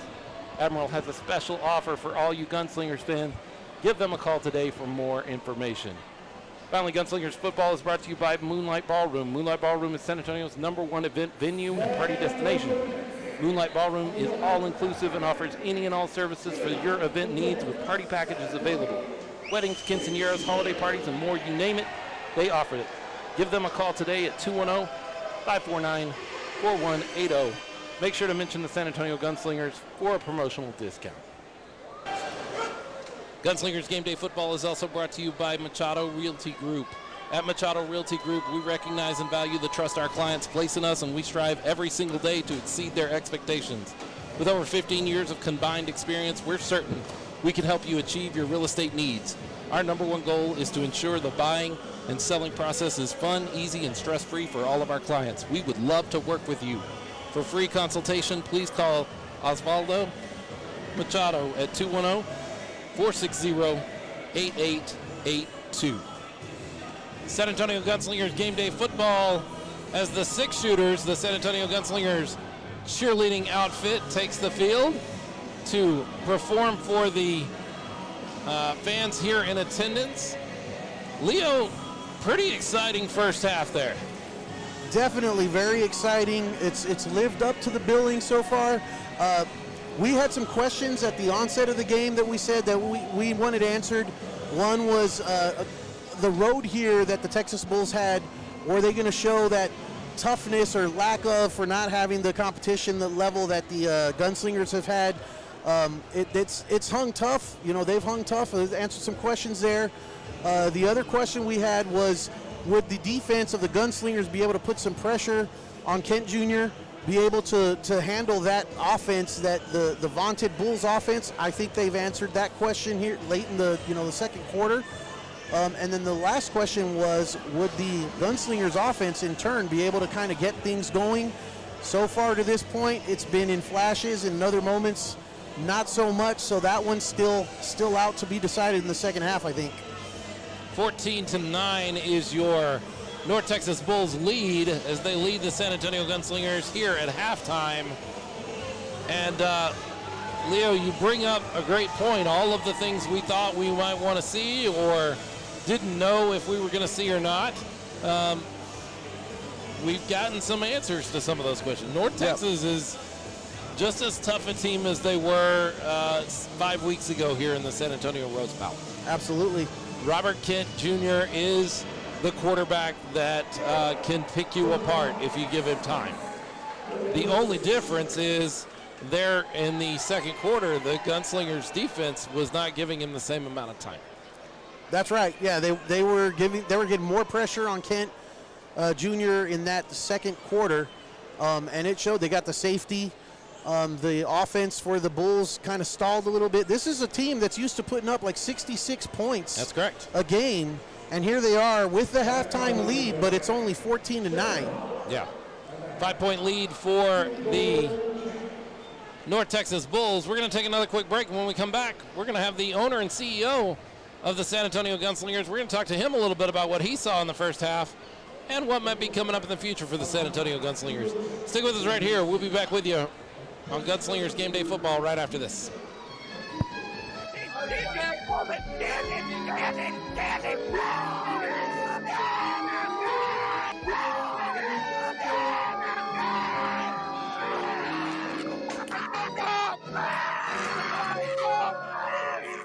Where's the bang bang, Preston? Come on. I can't breathe. I can't breathe. Pub Sports Radio. Come find us in Southtown 101. Subscribe on YouTube and all platforms where podcasts are found.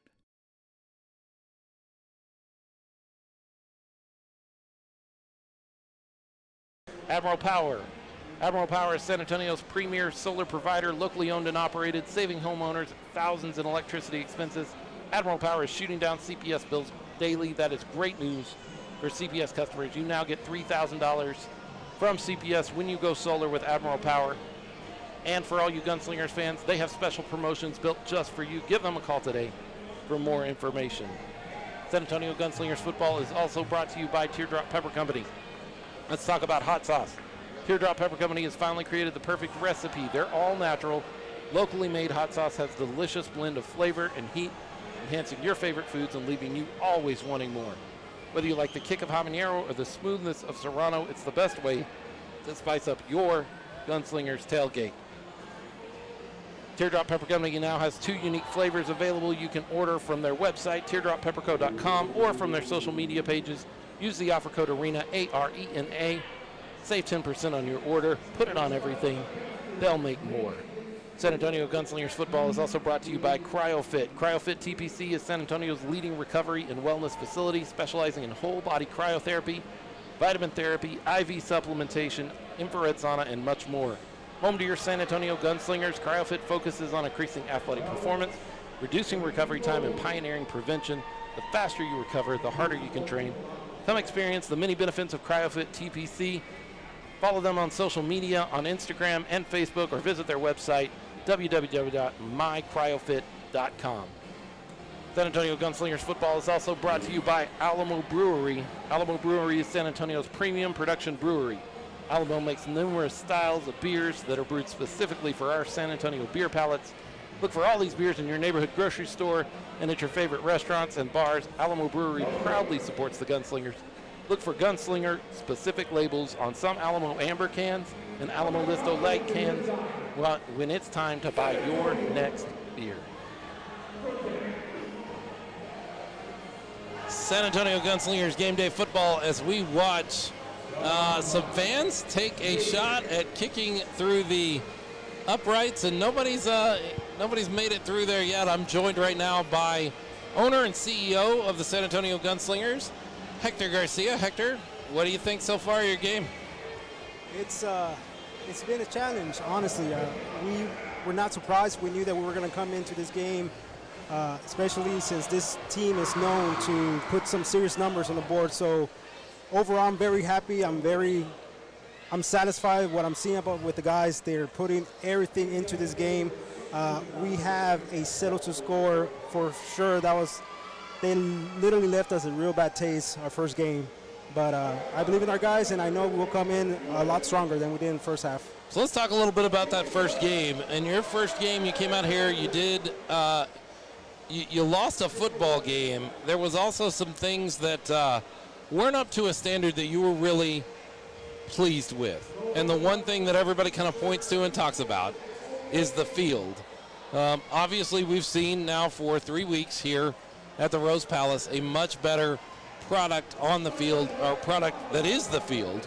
How do you feel about where you guys are based on that first game to now?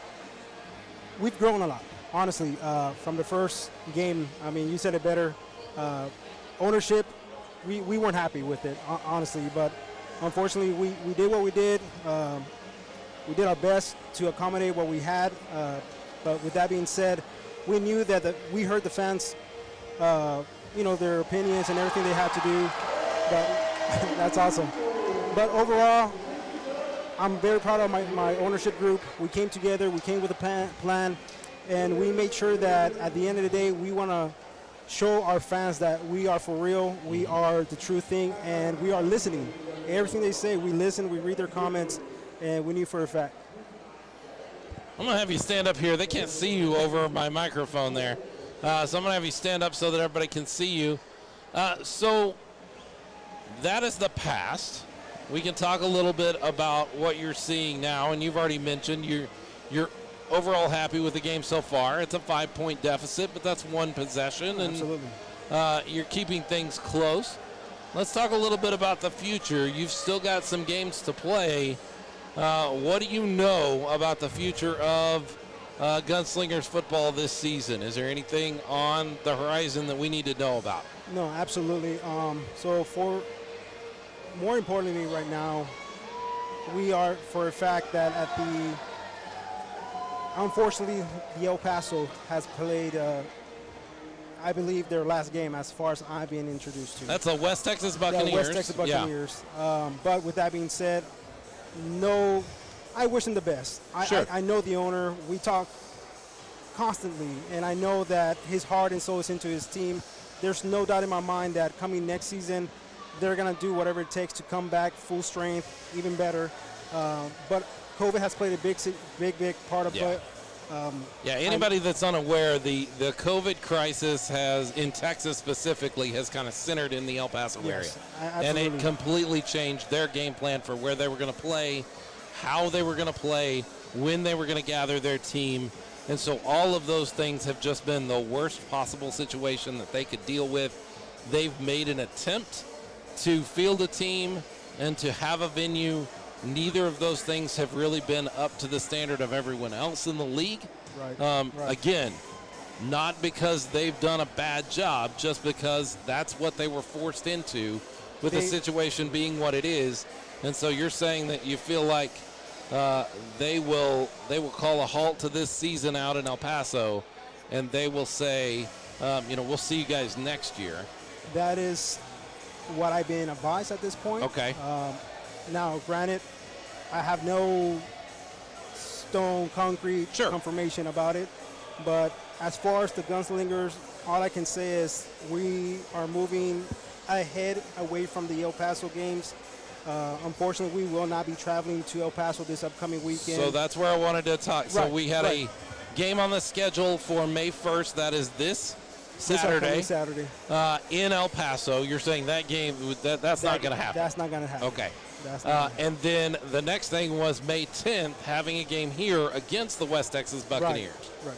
Where is that? So, with that being said, El Paso won't be coming to us. Okay. I mean, that's for a fact. There's nothing going around that. Now, with that being said, we are, as an organization, trying to find a team that is willing to come to us on the 10th and play with. Unfortunately, that's become a good challenge due to the fact that a lot of teams are already within their season. Yeah, they already have their schedule set. They already got their schedule set, and the teams that I have communicated either have games that weekend or have games coming up that week of where we're supposed to. So, but if worse comes to worse, I know for a fact that we're gonna either have, a private party for our season pass holders or something. I mean, honestly, there's so many ideas that the organization is already coming up with, and hopefully sooner than later, we will come out with an answer, and we will share that with our fans. And the best way for them to find out what those plans will be? Absolutely. Would be our what? Facebook. Okay. That's our #1 social media. Everything we do, we go through Facebook way before we even touch the website. Sure. And then, of course, secondly, our website. Okay. And then, of course, our podcast team, they'll know before those guys know what they're talking about. Absolutely. Love them. Well, that's good to know. I mean, it's not good to know that West Texas has ultimately fallen on the worst season I think I've ever seen a franchise have to deal with in any level of sport. It's just been one thing after the other that has just kind of beat them down. I know I hear people from time to time, read people talking online about, why couldn't they do better than this? Why didn't they put something? And they did. They attempted to have, venue. they had something in place, and things just didn't work out that way. We are still in the middle of a global pandemic. It's easy to look around right now and kind of feel like that's all over. Right. In some areas, it is getting lesser. I mean, some places were hit really hard, yes. and El Paso was one of those. And nothing against them. It's same thing happened to us, but fortunately, we had the luck right next to us, and we were able to get San Antonio's Rose Palace. Right. Yeah, nearly the same thing happening to you guys, where you had a deal in principle in place with another venue entirely, and that fell apart because of COVID, and luckily you were able to wind up here at the Rose Palace. Right. Absolutely. Well, as players from both teams begin to take the field and get ready for this third quarter, what do you expect to see from your team and from the Bulls here in the third quarter and the fourth quarter? The game is going to continue to be very, very hard on both sides of the ball. Honestly, I see our guys, knowing our coaches, I know I know for sure they planned a great play. They're going to come out here. Our guys are going to give it everything they got. The Bulls, I'm not going to be surprised. They're going to come full speed ahead again. I mean, this game is exciting. This game literally has me walking and just stopping everywhere I go. I mean, I have a job to do. I'm trying to do everything I can here, but every once in a while, I'm stopping, leaning over the dashboard just to see what is going on. Well, I got good news for you. When you go home, you can watch the whole game on YouTube or Facebook, because we'll have it all there for you. No. And you can go through this whole halftime and listen to yourself talk, because I know you'll love to do that. Hector Garcia, the CEO and owner of the Gunslingers, he's joined us for halftime. He's going to hand the handset off to Leo now, because we're about to have another half of football here. Hector, thanks so much for coming up. Thank you so much for having me. San Antonio Gunslingers game day football, and we're fixing to head right into the third quarter as the North Texas Bulls send out their return team, and they have a 14-9 lead on the San Antonio Gunslingers, and they're going to get this ball first in the first half as Leo rejoins me here in the booth. Leo? I'm back. What do you think we're going to see here? The second half is going to be, I think, a battle of two wills. I don't think either team is going to change a whole lot. I think they're both going to keep doing what they want to do and try and impose their own will on the other team. Manny Nunez kicks the ball off deep down the field, and it's going to be returned. And he's got some room to run. That is number 8, Chris Franklin. He's going to fumble the ball. And there's a scrum there. I have no idea who's come up with this ball. We're going to wait for an official signal. And Gunslingers are signaling. That is a case of Chris Franklin trying to do just too much with that return.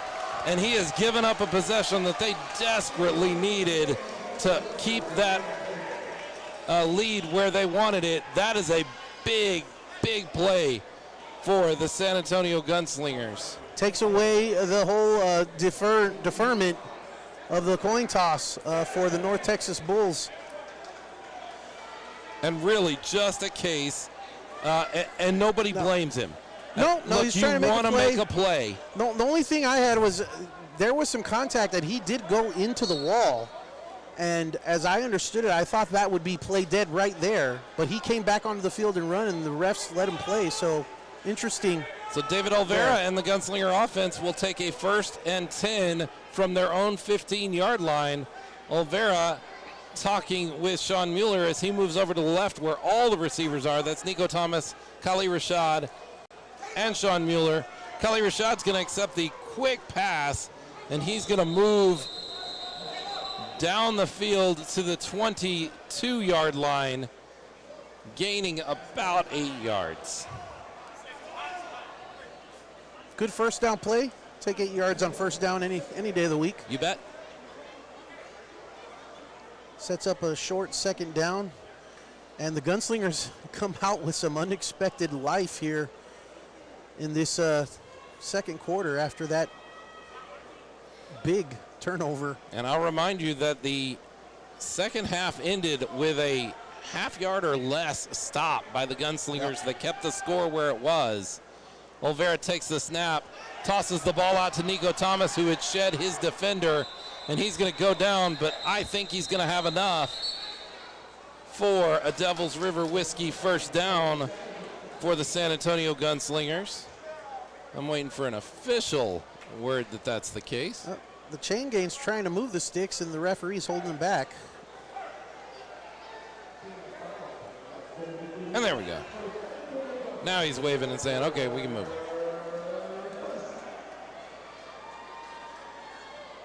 I think. Yeah, looks like they're just a little late getting out there because they were waiting to be given the okay.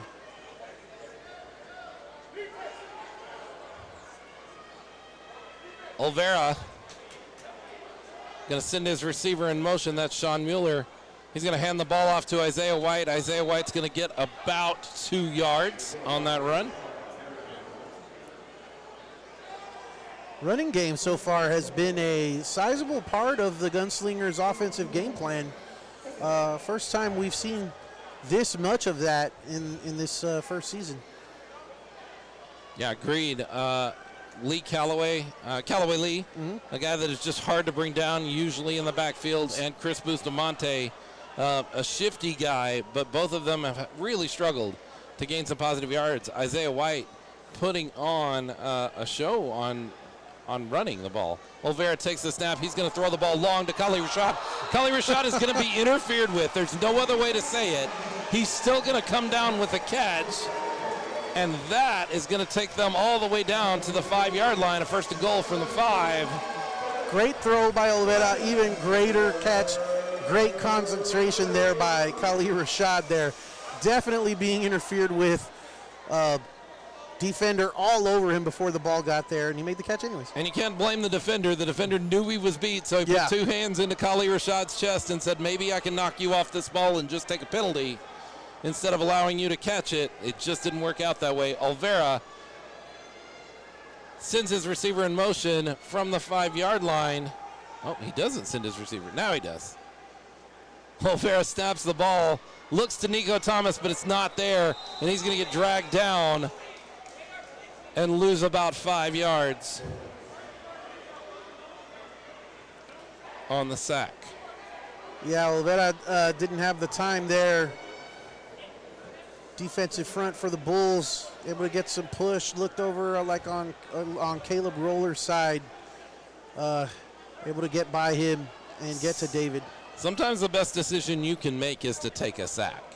And in that particular instance, he didn't have time to look for anything else. Kind of the best decision he could make is minimize the yardage that you're going to lose on the sack and just live to play another play. That play's going to be right here, second down and goal. Olvera drops back. He's got a little bit of time. He's going to shift. He's going to toss through all kinds of traffic, and it is going to be an incomplete pass. Yeah, intended target was Nico Thomas. To Olvera's credit, with all that traffic, he put the ball in the one spot where really Nico had the best shot at it, but still very difficult catch to make, and Nico couldn't quite make that grab. Third down and goal from the 9-yard line. San Antonio attempting to take a lead, an improbable situation for them as they did not receive the first half kickoff and had a 5-point deficit, but were able to recover a fumble on the kick return. Olvera drops back, looks down. Oh, wow. He had an open Kali Rashad across in the end zone, tosses the ball out, and it gets knocked down. And was that Trey Harlan again? Yeah, it was Trey Harlan jumping up there, get his big mid on that ball. Kali Rashad was open, and that ball was headed toward him. I thought we had a Gunslingers touchdown. It would have been a touchdown. Trey Harlan saved the score right there. Nice Fourth play. Down, although the chain game is telling me it's first down. If that's correct. 4th and goal. Somebody let me know. There we go. There's a 4. There it is. That was a heck of a play by the athletic big man there, Trey Harlan, getting up there. 4th down and goal. at the 9-yard line. Big fourth down for the Gunslingers. Very important play here for the San Antonio Gunslingers.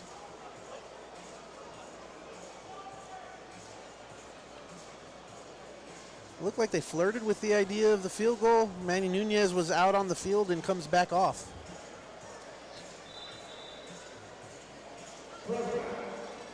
Cutting the lead to 2 points.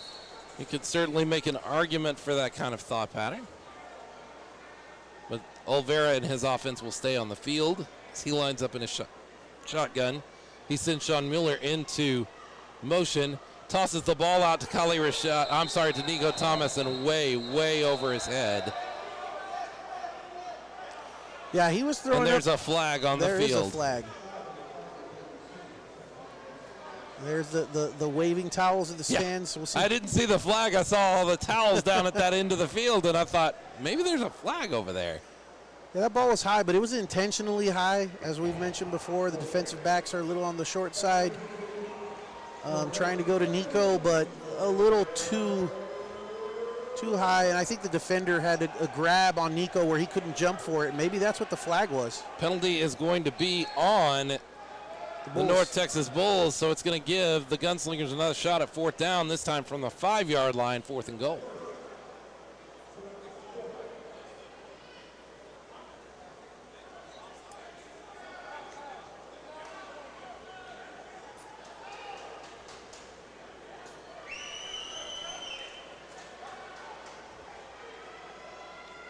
Olvera has a nice, really spread out offense right now.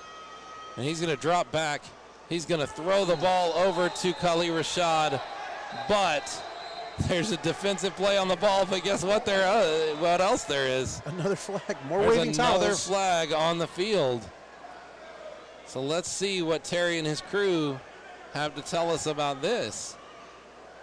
Can the Gunslingers get 3 fourth down opportunities in a row here?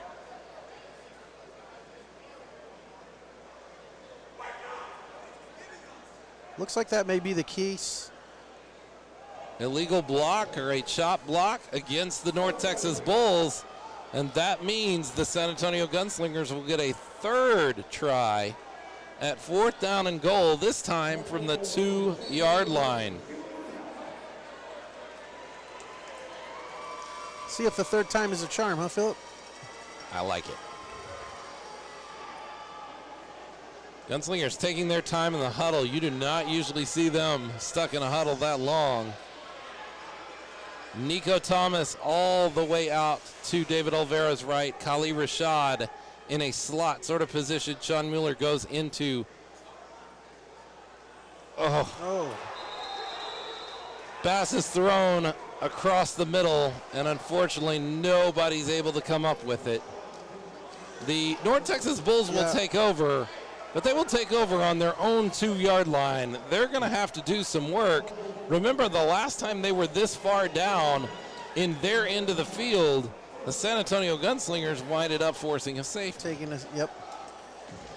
So we've talked about it before. We know what David Olvera is and what he says, by his own admission, that he just will never be.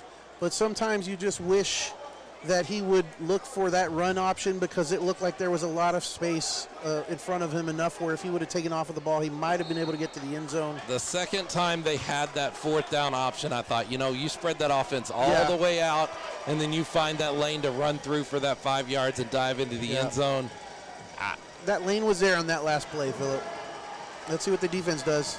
Robert Kent Jr. drops back to pass. He's going to pass out to his receiver, who cannot get his legs untangled from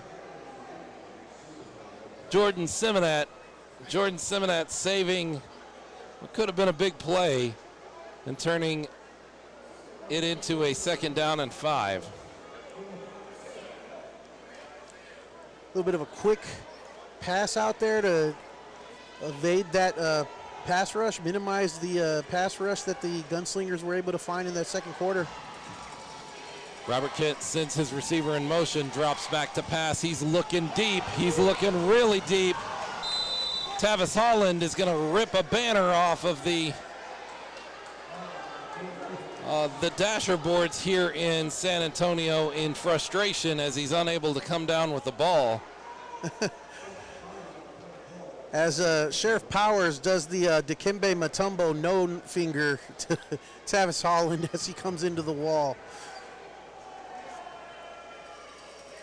And Tavis Holland just has to take those kind of things. If you're going to dish it out, you're going to need to take it too. They're down and 5 for the North Texas Bulls. Receiver in motion. Robert Kent Jr. drops back to pass, goes to throw a short pass, but does not feel the blindside pressure coming. And as he releases the ball, he has a defender in his back, knocking the ball to the ground. And Robert Kent just never had an opportunity to set up and make that play. Yeah, pass rush has definitely shown up as of late for the Gunslingers. You get the feeling that this is not something that Kent Jr. is used to having to deal with. Let's see if the Gunslingers can get this big 4th down stop. 4th down and 5. Kent sends his receiver in motion, throws it across the middle, and it is going to be incomplete. And that's going to be a turnover on downs. No flags on the play, despite Clinton Solomon wanting a flag. Clinton Solomon looking for the flag, but the ball was past him once the contact was made. It was an uncatchable ball. Good no call there by the refs. I think the ball came out a little quicker than Kent Jr. wanted to because he's feeling that pressure back there. 1st down and 10. I'm sorry. 1st down for the Bulls. What? I'm not sure what's happened here. Did they? Maybe there was a flag. There must have been a flag. Kent Jr. back to pass. He's got a receiver. That receiver can't locate the ball.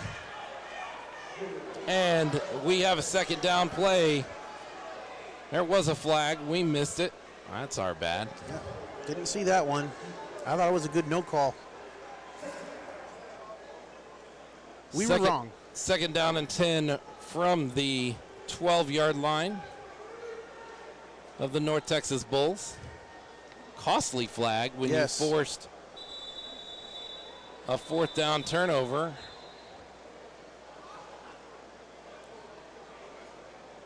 Stoppage in play here. That's going to be an official timeout. We're going to take it with them. We'll be right back with you. Gunslingers Game Day Football. We'll be right back after this.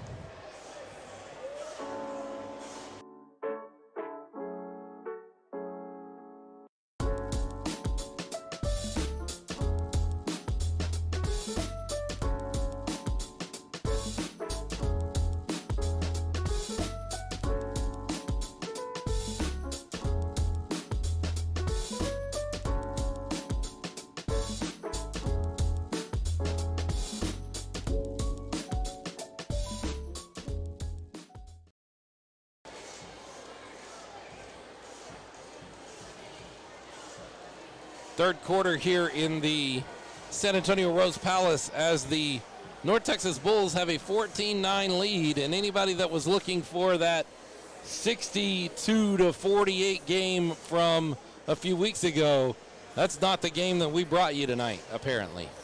Not going to find it here, as they have not been found very frequently here at the San Antonio Rose Palace with this defense of the San Antonio Gunslingers. 2nd down. There we go. 2nd down and 10 from the 13-yard line. Robert Kent sends his receiver in motion, drops back, looks deep down the field. He's got a receiver, but he overthrows him. His receiver's Chris Franklin, and Chris Franklin was running all out to try to drag in that ball, and it was still beyond what he could do. Yeah, he got a step on J.C. Collier and was open if the ball had been on target, but once again, another off-target ball by Kent Jr., not something we see a lot from him. Way overthrown there. 3rd down.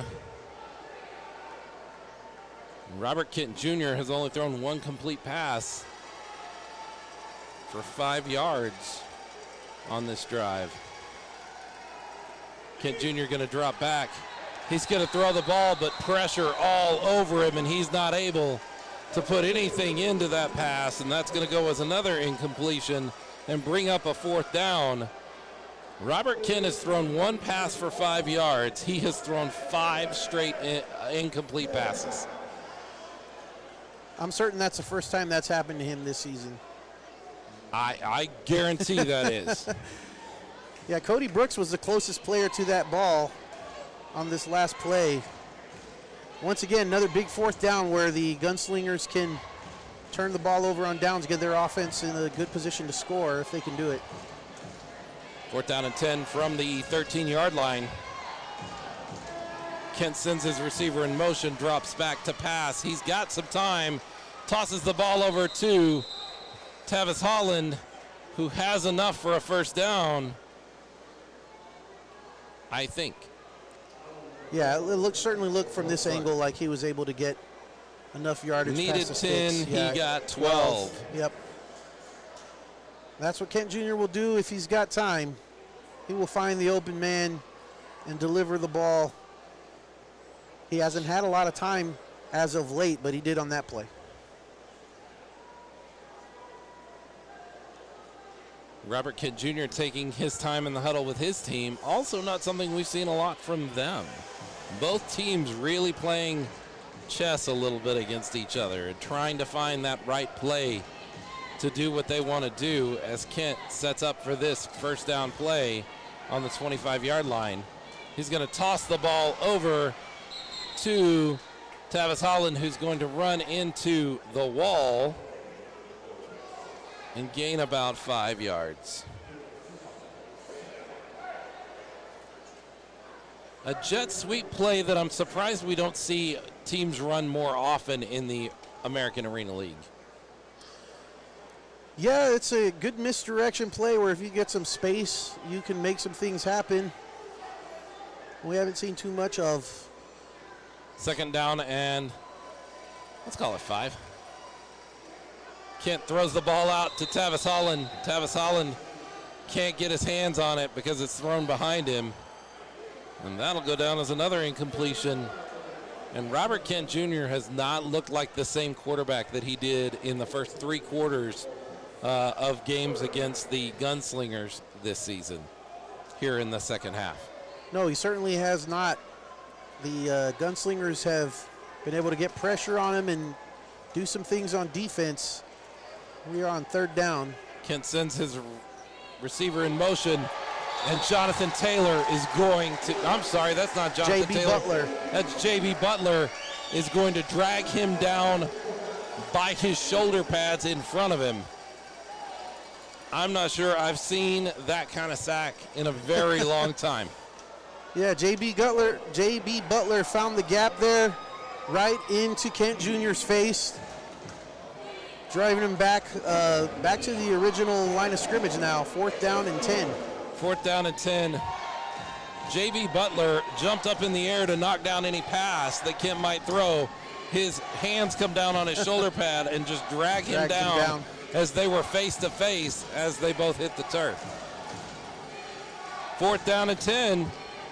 23-yard line. Kent Jr. back to pass. He's got some pressure on him. He's going to air that ball out, and Darius Banks is going to get a hand on it in the end zone and knock that away. Looking for any flags we might have on the field. I don't see anything this time. That's going to be a turnover on downs, and that's a big play for Darius Banks and this Gunslingers defense. Yeah, Kent Jr. thought he had his man, but his man was in double coverage. Took his shot anyways. Darius Banks was able to get his hand on the ball. And now the Gunslingers finally got that stop turnover on downs that we thought they had. And that will be the ago. end of the 3rd quarter. Wow. We're going to the 4th quarter with a 5-point lead in just a rather amazing low-scoring game. I don't think anybody expected to see these two teams battle like this in a low-scoring game. A very un-arena-like arena football game, but yet it's very entertaining. There's a lot going on the field here, a lot of defensive battles and offensive positioning and repositioning, going back and forth, as you called it, a chess match earlier. These teams are definitely giving each other all they can handle.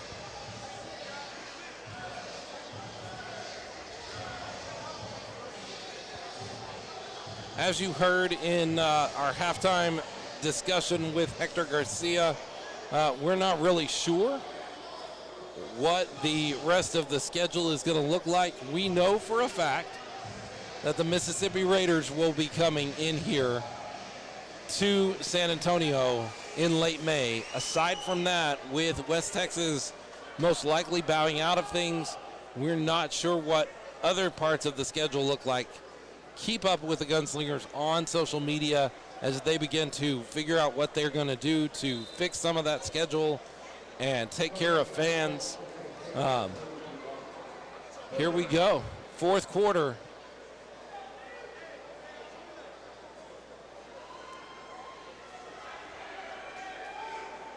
First down. Can the Gunslingers offense get it together for this quarter and put an exclamation mark on this game? Olvera sends his receiver in motion, tosses the ball out to Joey Fisher, who's wide open, receives the ball in the corner of the end zone, and he's going to make a whole circle around the end of the field. He is pumped because he has given the San Antonio Gunslingers the lead on the first play of the game, the first play of the fourth quarter. Did I say exclamation mark?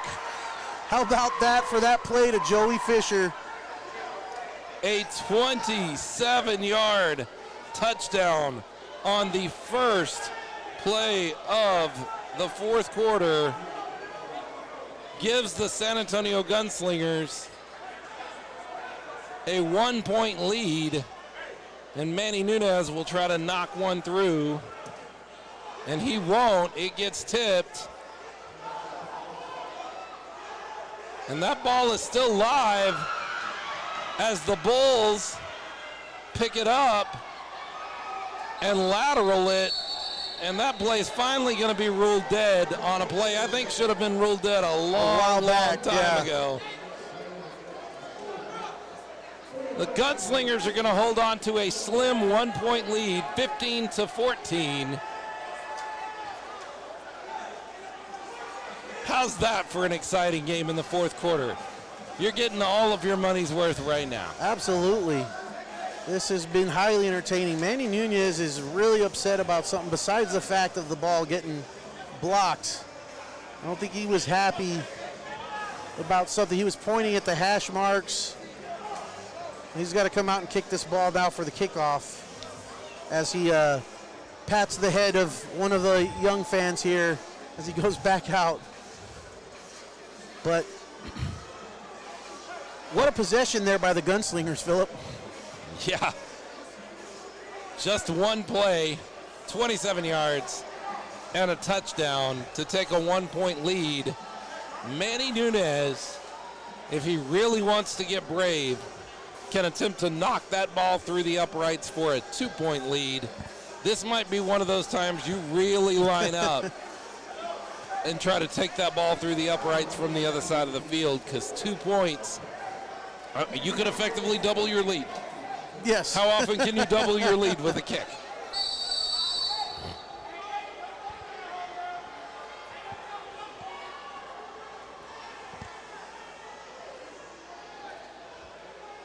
Manny Nunez lines up to kick. He kicks low down the field. It's going to take a nice big hop. And Chris Franklin is going to get that ball out to about the 14-yard line. Well, they're going to put it on the 13-yard line. Momentum definitely on the Gunslingers side right now as the North Texas Bulls and Kent Jr. come out and try and get something going on offense. So far this half, it only takes one play to change everything, though. Yes, but the defense for the Gunslingers has been very impressive. Let's see if they can keep it up here. But yes, you're right. One play is all it takes. Kent Jr. in the underneath the center. He throws the ball out to his receiver. That is Brett Reese, who's going to get about 9 yards and set up a second down.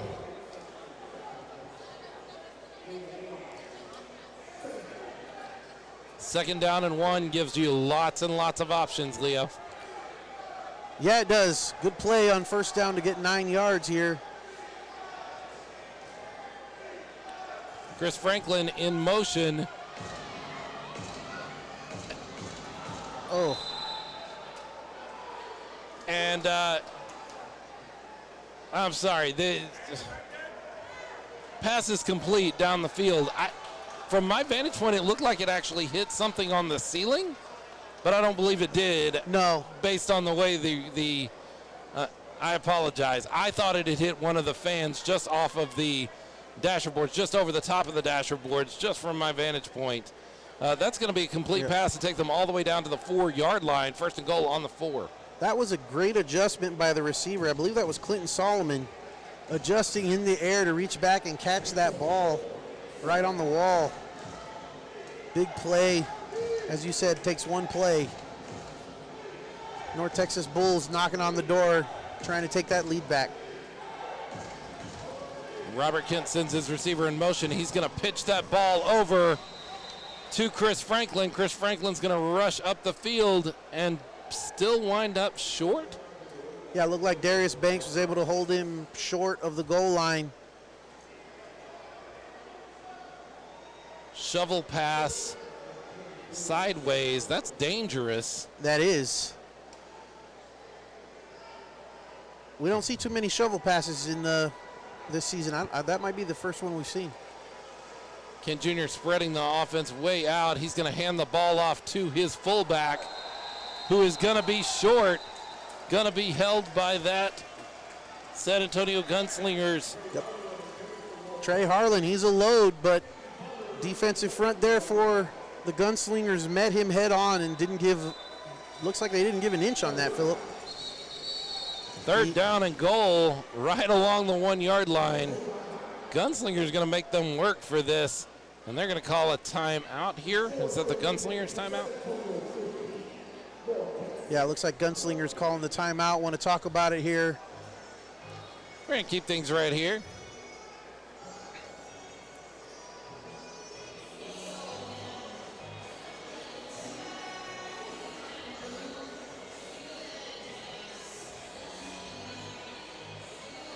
Oh, we got an official timeout. Well, if it's an official's timeout, let's take a quick break. We'll be right back with Gunslingers Game Day Football right after this.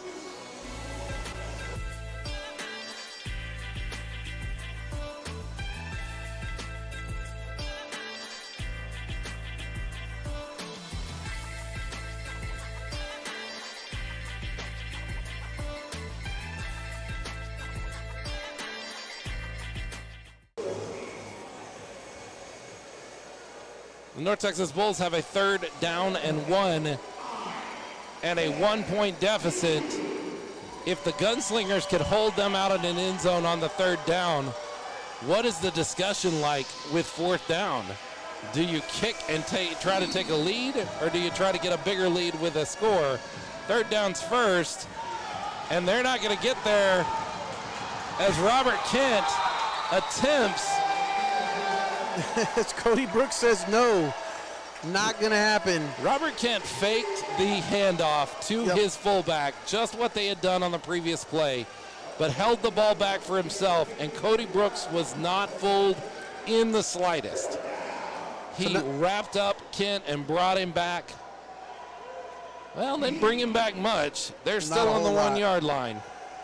But yeah, now they're having exactly that discussion that you're talking about, and it looks like they're certainly going for it. As I would have guessed, they probably would go for it. The Bulls are going to take a timeout to discuss it. We're going to take it with them real quickly.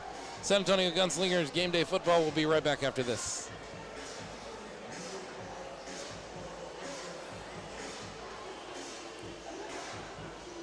San Antonio Gunslingers Game Day is brought to you by G-Force Parking and Striping. Owned and operated by Travis Martin, G-Force San Antonio can handle all of your pavement marking needs. They provide high-end parking lot striping and parking lot marking services in San Antonio and the surrounding areas. G-Force is the #1 parking lot striping and pavement marking business in San Antonio. If you're ready to see results, get in touch with their team today by calling 210-710-1016. Gunslingers football is also brought to you by Admiral Security. Admiral is San Antonio's premier authorized ADT dealer, locally owned and operated, saving homeowners thousands and protecting what matters most all across San Antonio and the surrounding areas. Admiral has a special offer for all you Gunslingers fans. Give them a call today for more information. Finally, Gunslingers football is brought to you by Moonlight Ballroom. Moonlight Ballroom is San Antonio's #1 event venue and party destination. And we'll keep talking about Moonlight Ballroom here in just a minute, but we don't want to miss this huge 4th down play. 4th down from the 1-yard line as the North Texas Bulls are looking at a 1-point deficit here in the 4th quarter, and they're attempting to take a bigger lead. They're going to toss the ball out. It's going to get dropped. That's going to be ruled an incomplete pass. Wow. As the Gunslingers sideline erupts, looks like we have an injured player. We have a player down. Hey, we're going to finish talking about the Moonlight Ballroom while they take care of that issue. Moonlight Ballroom is all-inclusive and offers any and all services for your event needs with party packages available. Weddings, quinceañeras, holiday parties, and more, you name it, they offer it.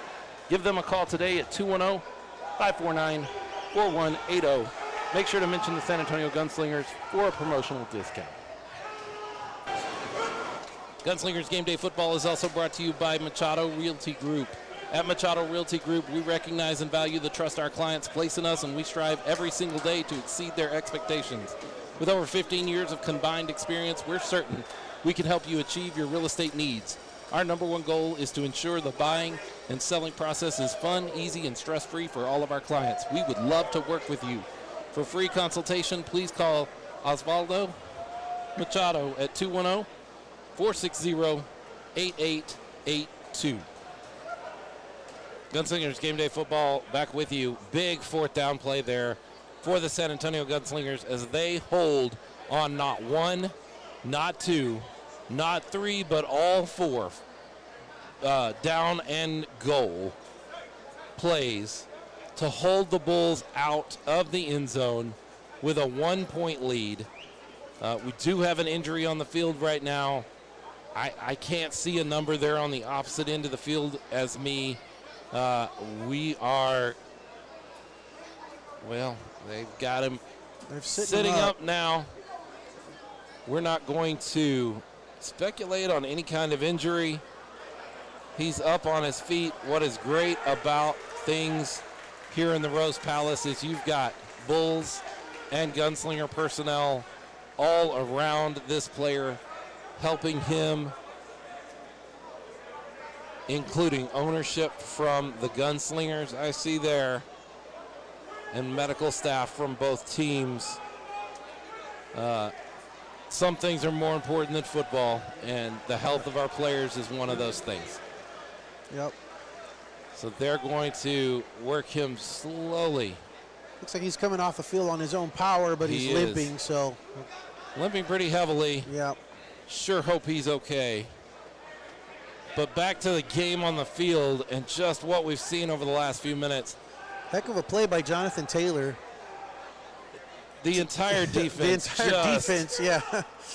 Just owning the goal line and not allowing the North Texas Bulls, an offense that we've already talked about it once or twice, just scores points in bunches. They have not been able to do that today. They've only scored twice, and they were knocking on the door to the point where you almost wonder, do we let them in so that we can get the ball back? The San Antonio Gunslingers defense doesn't think that way. Not James Stolt and his defense. I don't see them ever taking that approach. This isn't the first time they've held someone out on a goal-to-go situation. Defense has just been really impressive. Let's see if the offense now. Gunslingers are going to take that first down all the way on the 1 yard line, actually inside the 1 yard line. And there's going to be some movement before the play. Play is stopped before anything happened. Encroachment. Was it encroachment? On the defense. Wow. That's what Terry's going to tell us, our referee in the white hat. And, man, that is a timely penalty for the San Antonio Gunslingers. Yes, give them a little bit of breathing room. You need some breathing room out of your end zone.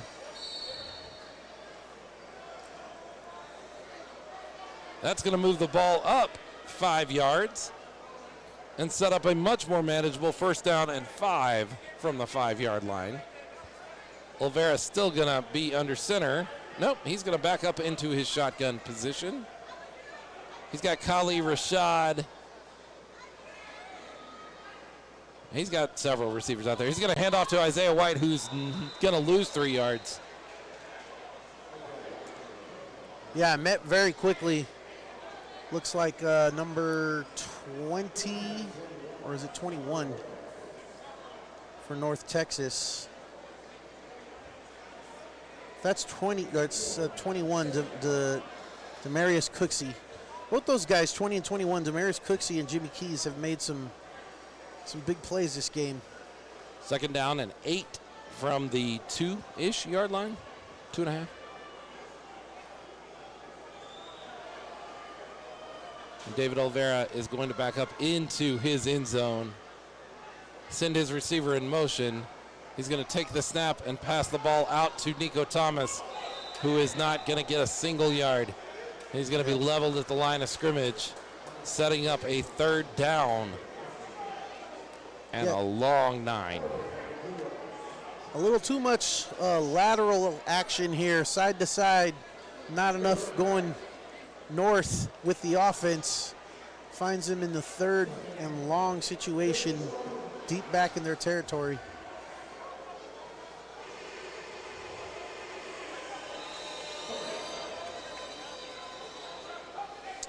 San Antonio Gunslingers are going to take a timeout and talk about it. We're going to take a timeout with them. We'll be right back with you. San Antonio Gunslingers Game Day Football. Be right back after this.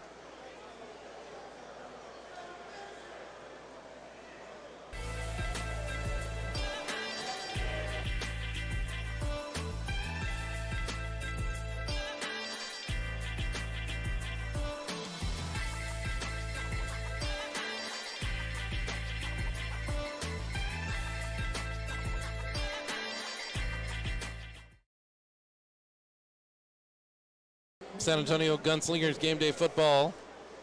Back here with you in the Rose Palace.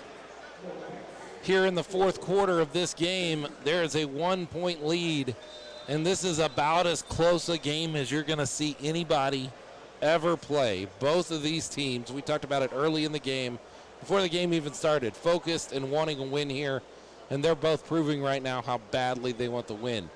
The Gunslingers are going to have to go a long way to open up their lead. They are backed all the way up to their own 2.5 yard line on a 3rd down and 8, 3rd and 7, depending on what you want to call it. Trying to open up the score a little more. Olvera's going to send his receiver in motion, drop back. He's going to pass across the field, but miscommunication between him and Kali Rashad, and that's going to set up 4th down. Yeah, that's unfortunate. There was an open spot in the middle of the field there where Kali was headed. That's where David threw it, but Kali stopped on his route. So clearly a miscommunication there. Olvera thought Kali Rashad was going to continue with the route into that kind of soft spot right there in the middle, and he stopped. And now we got a 4th down and long situation right up against our goal line. 4th and long, and you've got to get some yards. You've got to get away from your defense. Just held them out of the end zone on 4 straight plays. You know they can, but you don't need to rely on them to do that again. Olvera sends his receiver in motion, drops back, looks down the field, tosses out to Nico Thomas, and it slides right through his hands and incomplete. And that's going to give North Texas a first down. Is there a flag? I think there's a flag. I think there is, and I think based on body language, it's on North Texas.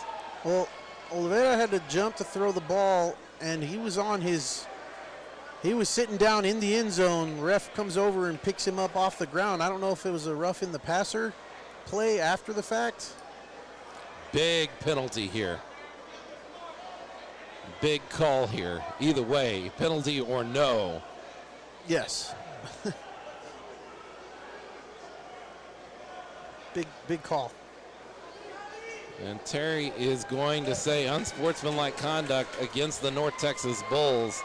And that is going to rescue the San Antonio Gunslingers. Huge call there. Yeah, that is definitely rescuing the Gunslingers offense. Moving the sticks, moving the ball. Ball comes out to the 12-yard line, a 10-yard penalty, and sets up 1st and 10 from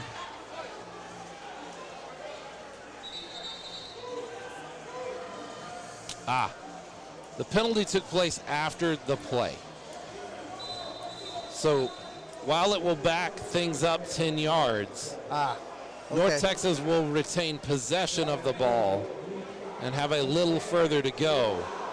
They will be on the 12-yard line with a 1st and 10, and the San Antonio Gunslingers defense is going to have to do some work.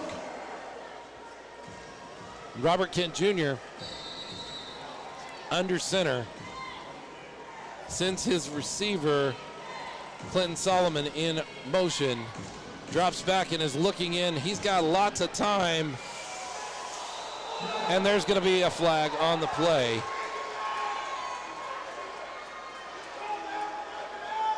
That's going to be pass interference against the Gunslingers, and it is going to move North Texas much closer to taking a lead here in the 4th quarter.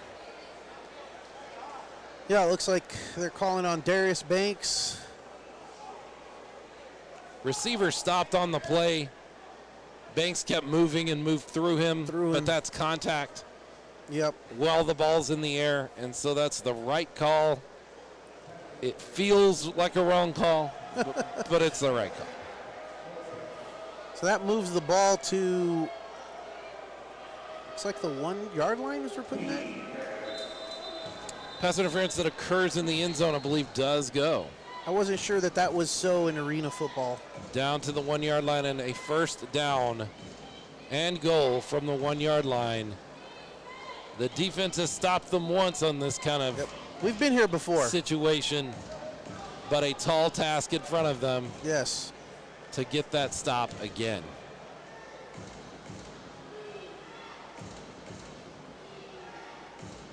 The officials are having some trouble with some fans over in the end zone. I'm just guessing. North Texas taking the time that afforded them, though. Get a good play in. And Robert Kidd Jr. is going to line up under center, and he's got his offense spread all the way sideline to sideline. He's going to fumble the snap, fall forward, and he's going to be short. Yeah, bad exchange there between him now and I'm guessing is the backup center, because the player that was injured on the last possession was Tyler Castle, the starting center for the North Texas Bulls. New center is number 99, Micah Thompson. Or at least it should be based on our 2 deep. That may not be correct. Attempting again to move just straight up the middle. And he's going to get held out yet again. The San Antonio Gunslingers defense is going to make you go around them, not through the middle of them. I think they've proved that here in the last 2 possessions of the North Texas Bulls. Stout defensive front there for the San Antonio Gunslingers. The North Texas Bulls continue to test it. Timeout by the Gunslingers. We'll keep it right here. Yeah, the Bulls have continued to test that and so far haven't been able to find an answer. It seems so simple. It's such a short amount of room, and if you can get your big, huge offensive line pushing, you should be able to just nestle in behind them and get that little bit of room. The Gunslingers are not willing to give an inch, and that's all they've got to give. It's an inch, and they're not willing to give it up.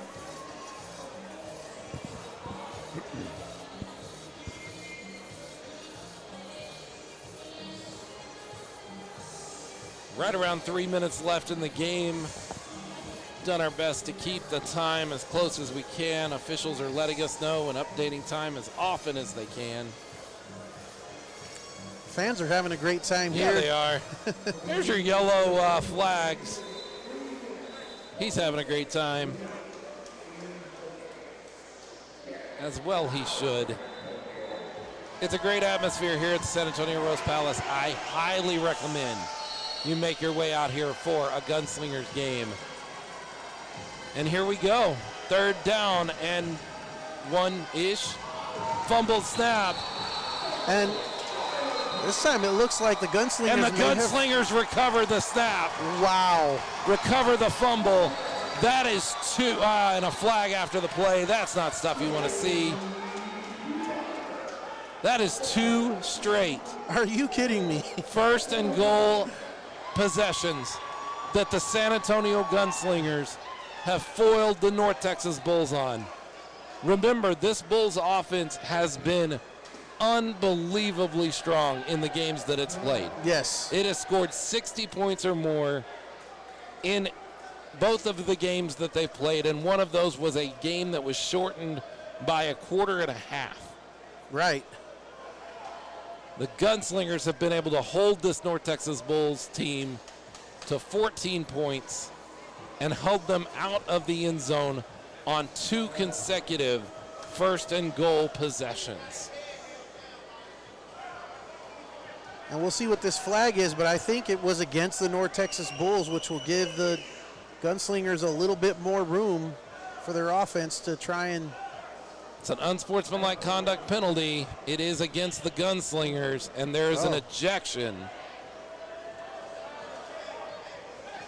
We are being told it is number 83, Eric England, and I'm watching Eric England on the sideline, and he is not happy with himself right now. He'll be done for the game. 2:55. Yeah, and he's definitely a big piece of that defensive front there, so that's a big hit for the Gunslingers. But the offense, if they can get some sort of a continued drive here and eat some of this clock as we're within the last 3 minutes of the game here. 1st and 10 inside their 1-yard line.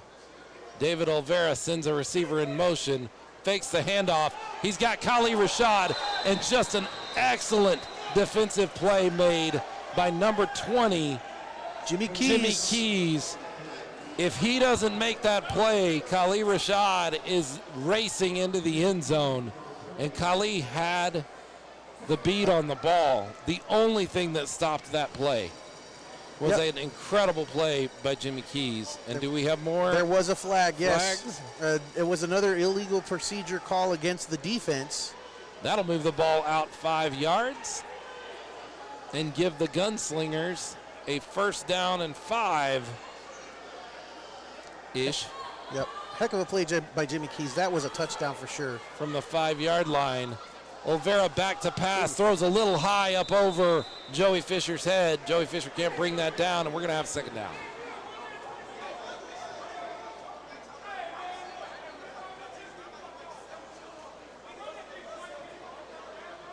Clock running about 1 minute and 45 seconds. Our clock is not official, but we have been doing our best to keep it updated with the officials' time as much as we possibly can.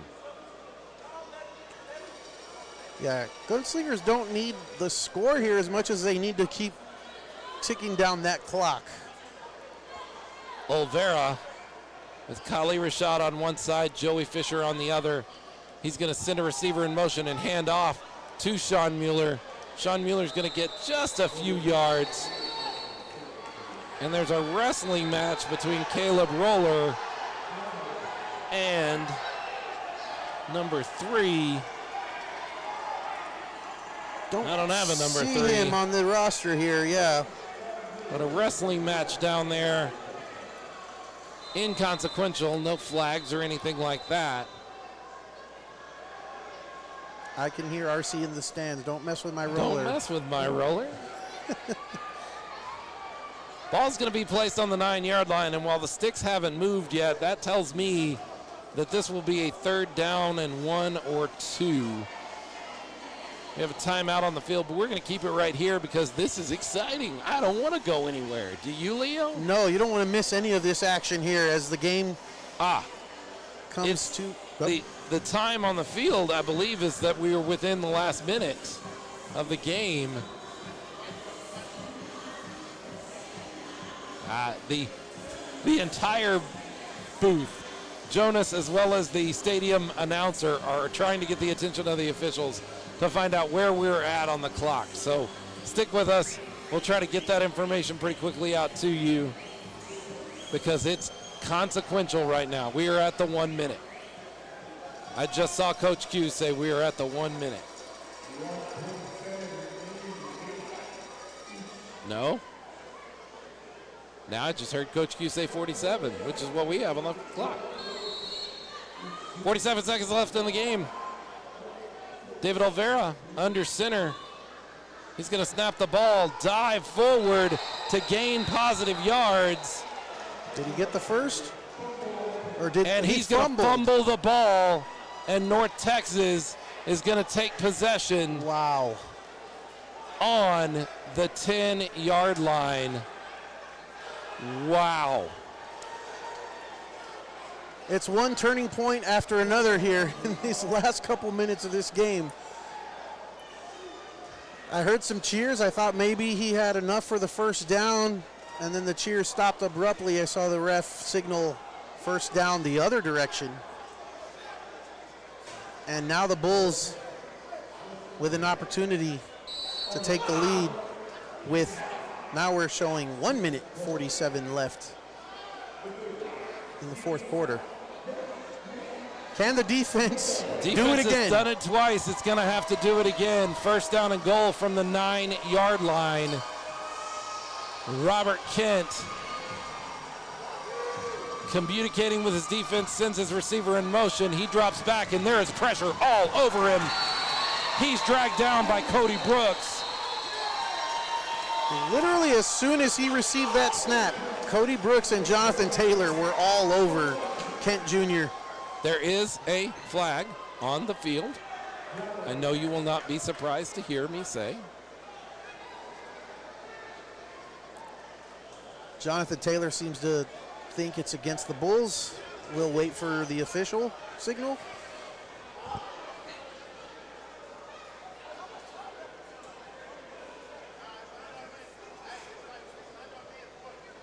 It's going to be an illegal procedure against the Bulls. So that will move them back, but wipe out the sack. Now, while I'm in favor of moving the offense backwards, I'm not so sure the added space they're having for their offense to work is a positive thing in this situation. It's kind of a double-edged We've seen them on both of their touchdowns purposely take delay of game penalties to give their offense more room to work. So they prefer having some space to work, and we've seen in close quarters they've had a lot of struggles. Yep. Robert Kent Jr. sends his receiver in motion, tosses the ball out quickly to his receiver, who's going to get 4 yards. Just shy of the original line of scrimmage, it looks like. Down to the 10. And I am guessing we're going to get a stoppage in play at the 1 minute mark here, but maybe I'm wrong. Robert Kent Jr. is lining up for a second down play. He's going to snap the ball, drop back. He has a little bit of time, tosses into the end zone, and it's going to come down as a touchdown. Robert Kent to his receiver, Number 1, Clinton Solomon. Clinton Solomon. Threw it high and a little bit behind the receiver, but Clinton Solomon in the air, adjusts back to catch the ball. That's a product of maybe having that extra space on offense, like I said before, Philip. Not necessarily a good thing to give up for this North Texas Bulls team. 20-15, the Bulls take the lead here with very little time left in the fourth quarter. And they will go for 2. Kent back, plenty of space to get the ball over to Brandon Bishop, number 76. And that is going to give them a 22-15 lead, a touchdown lead, and we have a timeout on the field. We're going to take it. We'll be right back with Gunslingers Game Day Football right after this.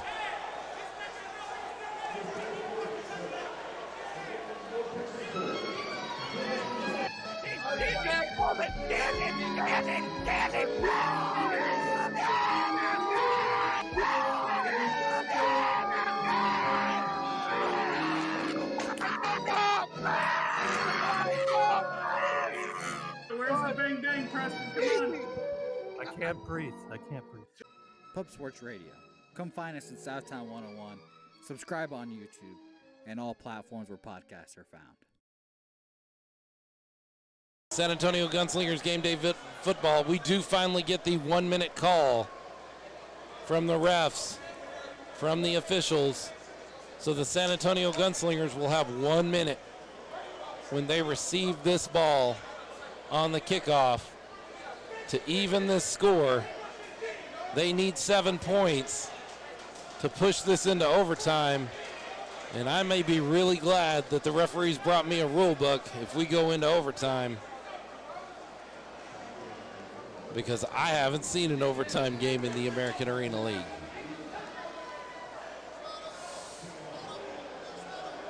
Well, that's what the Gunslingers are hoping for here. They have 1 minute to try and take this possession, this kickoff here. Let's see what they can do. Ben Hill will kick the ball off.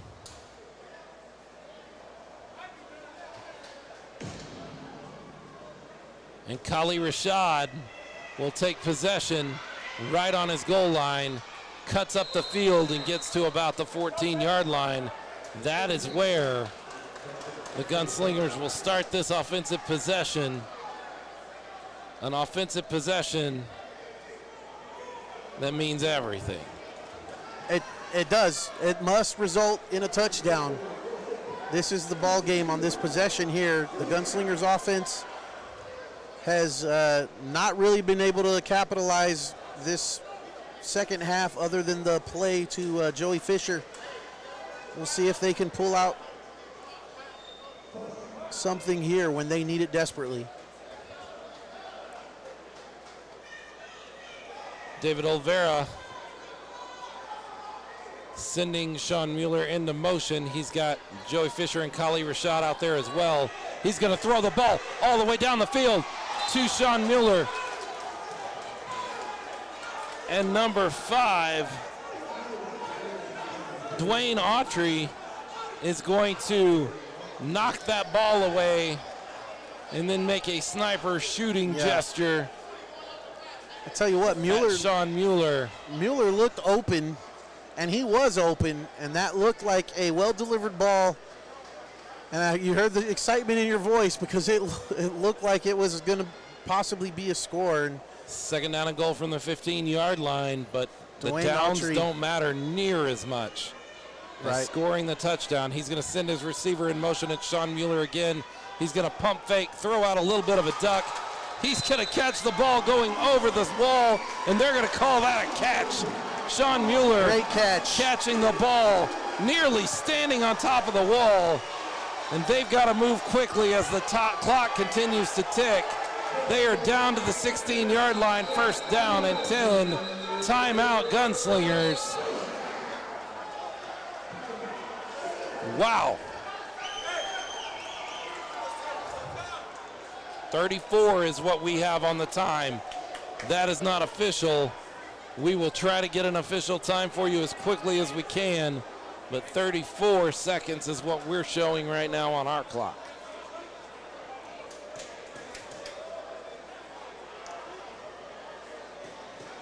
"26 seconds remaining as the Gunslingers have a first down and 10 here on the 15-yard line. They're the Bulls' 15-yard line, attempting to find their way in the end zone and extend this game.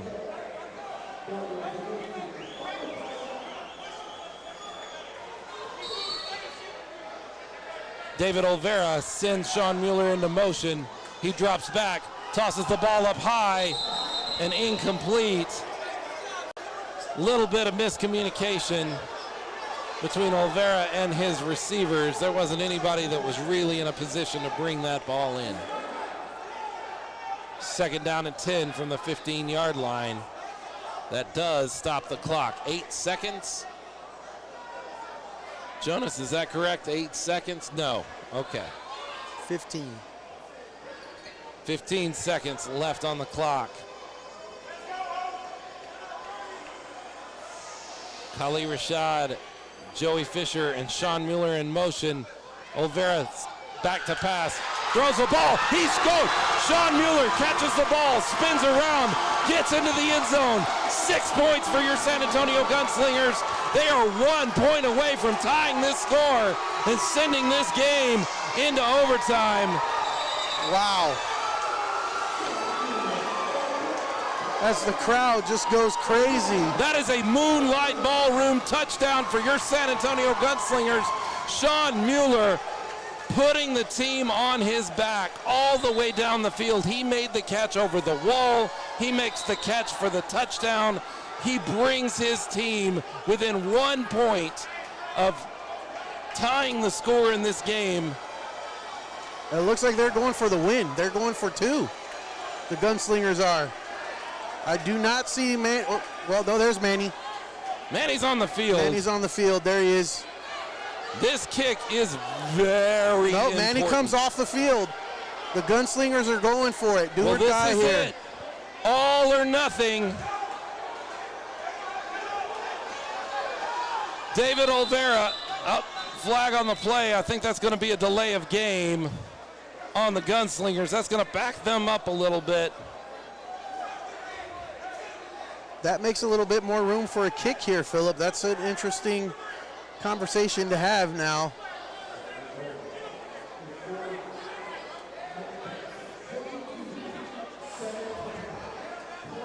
See what they're going to do. Looks like no call for Nunez yet as he waits. There is a lot of discussion going on back and forth between coaching staff. And here comes Nunez. Manny Nunez.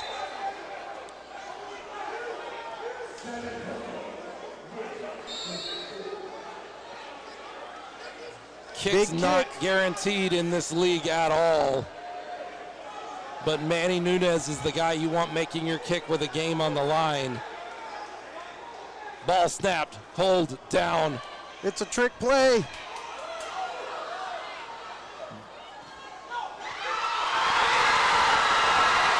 Okay, the ball was caught. But was it caught for a touchdown? There's a flag on the play. I'll explain what happened to you in just a second.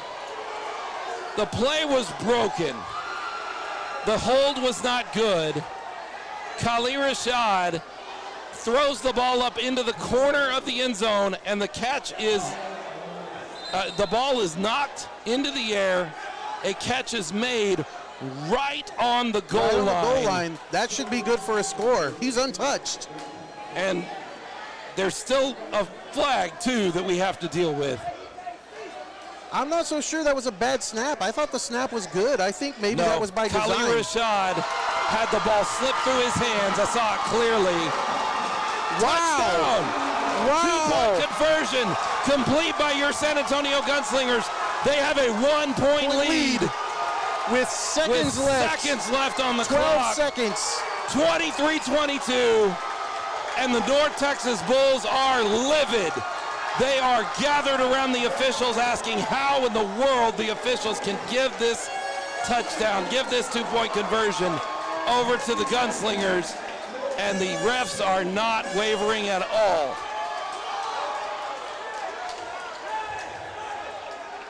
Wow. This has just been a crazy. You are getting every dime of your money. Everyone who's here, every single. If you're here in person, if you're watching this later, because this is an instant classic that you're going to go home and watch again. Yes. To see if you see what they see. And Victor Mann, the head coach of the Bulls, is still in the referee's ears and asking for all of the information as to how his team can be down by 1 point with just seconds left. We don't have the official clock right now. It is not 12 seconds. It is less than that, I believe. But we're going to wait to get that. Gunslingers players being shooed off the field while conversation continues to go on between Victor Mann and the officials. He's getting more and more irate as the conversation goes on.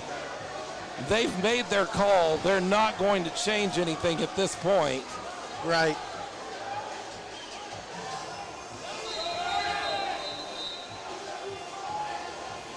And a back judge blowing his whistle saying it's time to play some football. You're seeing it there on your screen. Victor Mann with three of the officials. Absolute pandemonium in the stands right now. Talking about how things are going to work. And the North Texas Bulls are in disbelief here. The team chaplain just had to get thrown off the field. I'm not kidding. I talked to him earlier. I know who that guy is. Pastor Bud just had to be forced off the field by the officials. The North Texas Bulls are irate enough that the team chaplain just got thrown off the field, guys.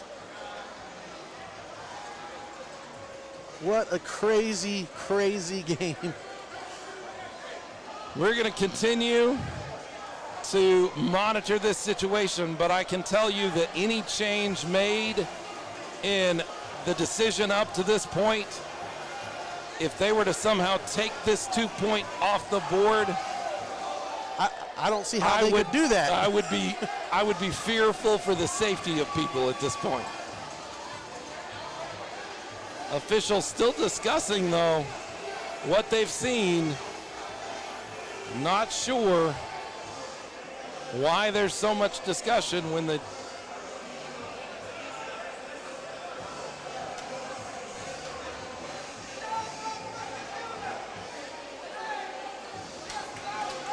to attempt to take it away at this point would be unprecedented. I don't think I've ever seen officials I don't see how they have could possibly have do a that. coach argue in their ear for 5 or 6 minutes and then reverse their call.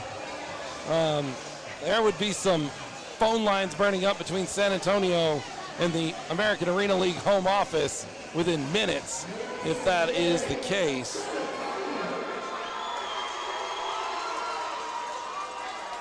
Coach Q asking for the crowd to quiet down while everything gets figured out.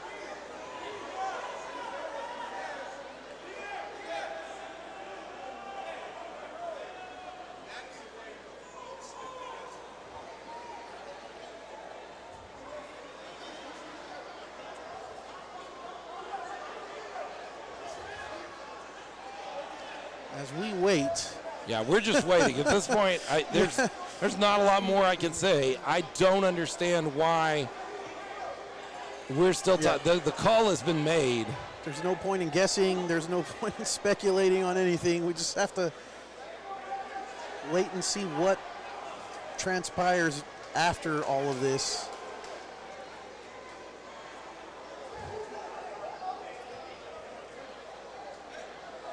But this is certainly a very, very long discussion between the North Texas Bulls coach and the officials. I'm not sure. He's moved on. He talked to 3 officials. Now he's going over and talking to the 4th official. He's lobbying hard. I just don't know what for. Yeah, at this point, I don't see how anything could be changed. I don't know why anything would be changed from what I observed.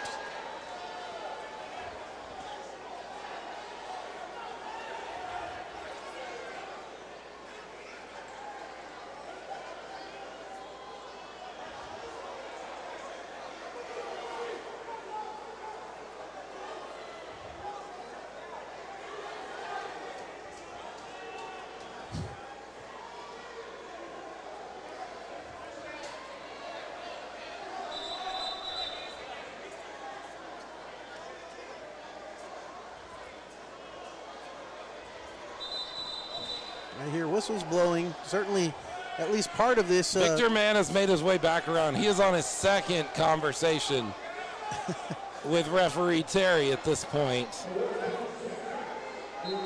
And I think we're going to need some lawyers here in a minute. I think we're going to need a jury of our peers. I think we're going to need a whole lot of conversation here.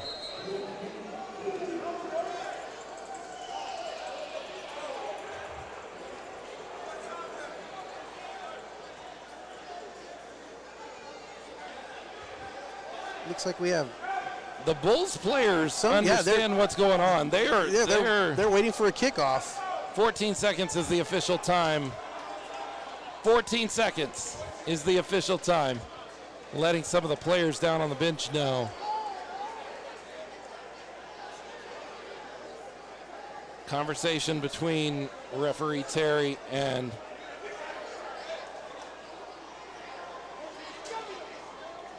Coach Q, between referee Terry and Robert Kent Jr., between referee Terry and Jason Torres. Referee Terry is very popular right now. Yes, he is the most popular guy in this facility. And Coach Victor Mann is back for his third conversation with the referee. And they are looking in at something. Are they trying to show a replay? I don't know what they're watching. I can't imagine there's anything that they could officially watch that would show them anything. Well, there is no official replay anyway, so. I believe according to the rule book you can challenge, but there is no official replay that you could.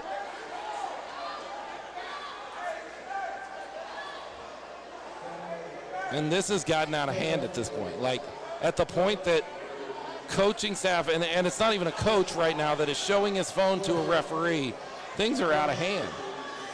And as we have the fans down here waving their flags. It's time to play football and finish this game. They have 14 seconds left to make something happen. But this kind of stoppage in play to watch video on a phone that is not, we do our best job to bring you the game, but I would never tell you that this is something that any official should use to make a determination, because we can't be sure we get every single play. At this point, if they overturn this, though, this is coaches coming in and basically overturning the ruling on their own. Like, I don't see how they could do that. Right. And as they walk away, it seems like Gunslingers are signaling, yes, it's good. All right. Finally, after all that. I would love to know. I would have loved to have been a fly on the wall in some of that conversation. I'm very curious as to what the conversation is. It was on the line. I understand where Coach Victor Mann's coming from. It was on the line. How can you be sure it was a touchdown? But you're going to have to prove that it's not, and you don't have a way to do that. Right. You can talk to as many officials as you want. And he did. Yeah, he talked to them all. Manny Nunez is going to kick this ball off with 14 seconds left in this game. That's still a lot of time for something to happen here. It's not over Tavis yet. Holland is down on his goal line to recover this kick. And you know he would love to run this sucker all the way back and make all of that pointless. He's going to receive the ball at about the 2-yard line. He's going to make his way down the field, and he's going to have some room. And he's going to get stopped at about the 17-yard line of the Gunslingers. And our clock shows 7 seconds left. That's going to be pretty close to the time that you have. Time enough for 2, maybe 3 plays. 7 is what we've got right now. 7 seconds is what we have right now. 7 seconds is what we have right now. The San Antonio Gunslingers wanting to keep up with the clock. There's not a clock here in the Rose Palace. Robert Kidd Jr. trying to do the improbable. Sends his receiver in motion, drops back to pass, and he's got Pierre Thomas right on top of him. The pass play is caught and complete for about 9 or 10 yards and into the sideline, which should stop the clock, I believe. Yep, with how much time left is the question. Our unofficial clock expired. I'm sure we're going to add something back on there.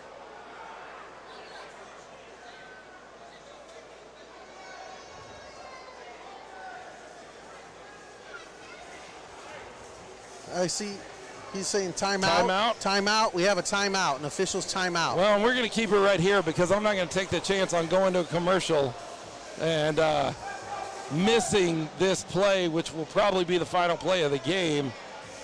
Entire booth trying desperately to get officials' attention right now so that they can find out what the time is like. Just an exciting game all the way down to the finish here.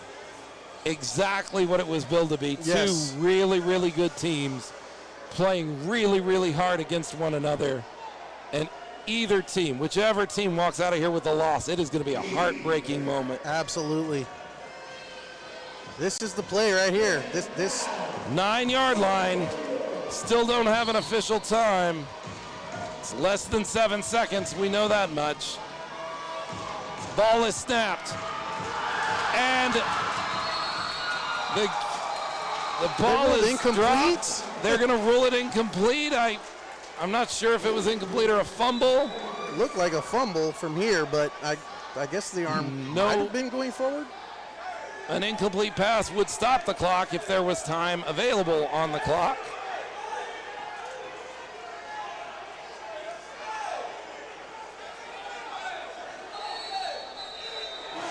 That's ball game.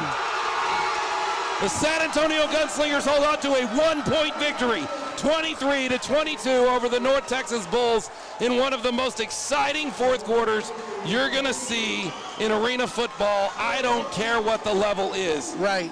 Absolutely. Just an incredible win. You saw incredible defense played by the San Antonio Gunslingers, stopping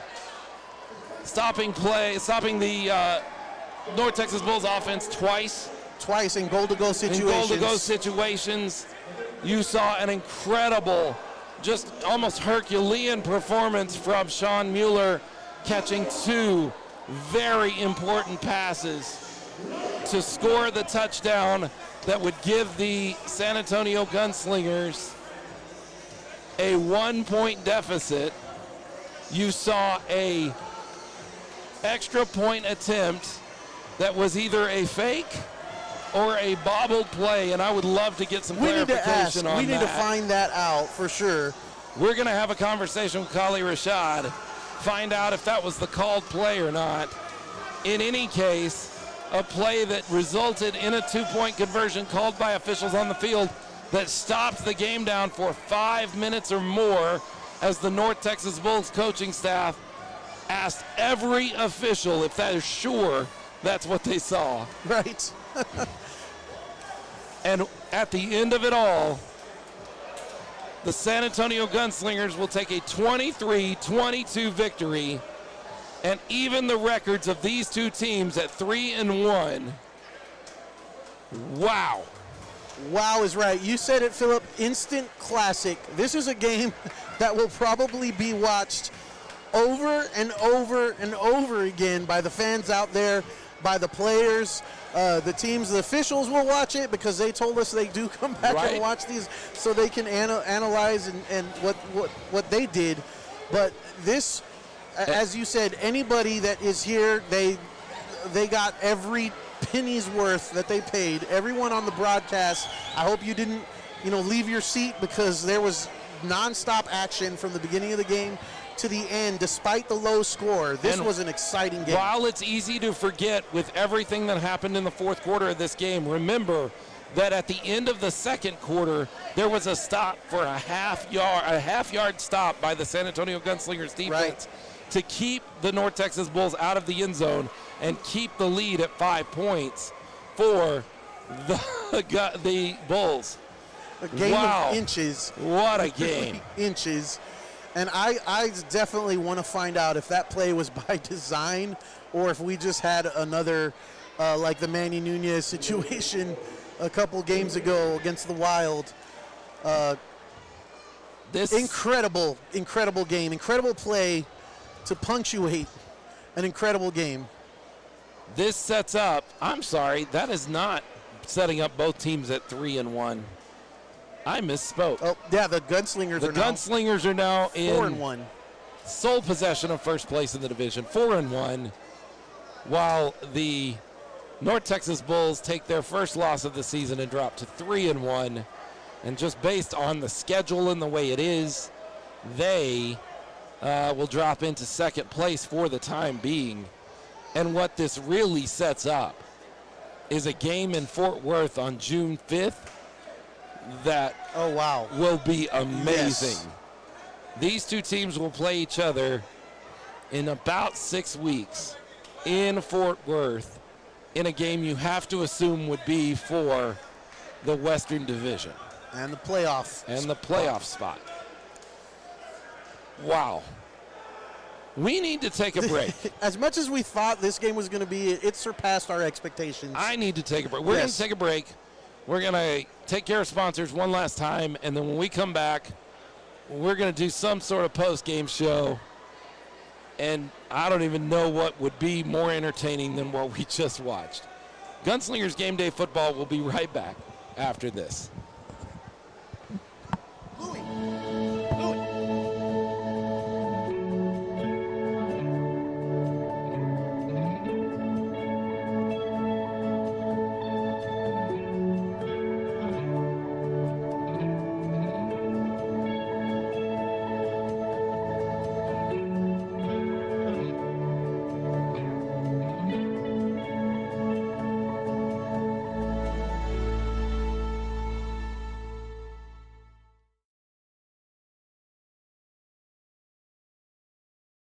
Well, there you are. San Antonio Gunslingers take a 23-20 victory. Man, my throat is raw. I don't know if you can hear that, Leo. Yes. But it wasn't in great condition when I got here today, but it is gone now. 23-22, a game for the ages. North Texas Bulls players making their way off the field right now, and they don't look happy. No. I mean, like you said, nobody's going to be happy taking a loss in this type of situation. This game, as big as this was, and then in the way that they did, devastating loss for sure for the Bulls. Exhilarating win for the Gunslingers. Just an incredible game that will be remembered for a long, long time.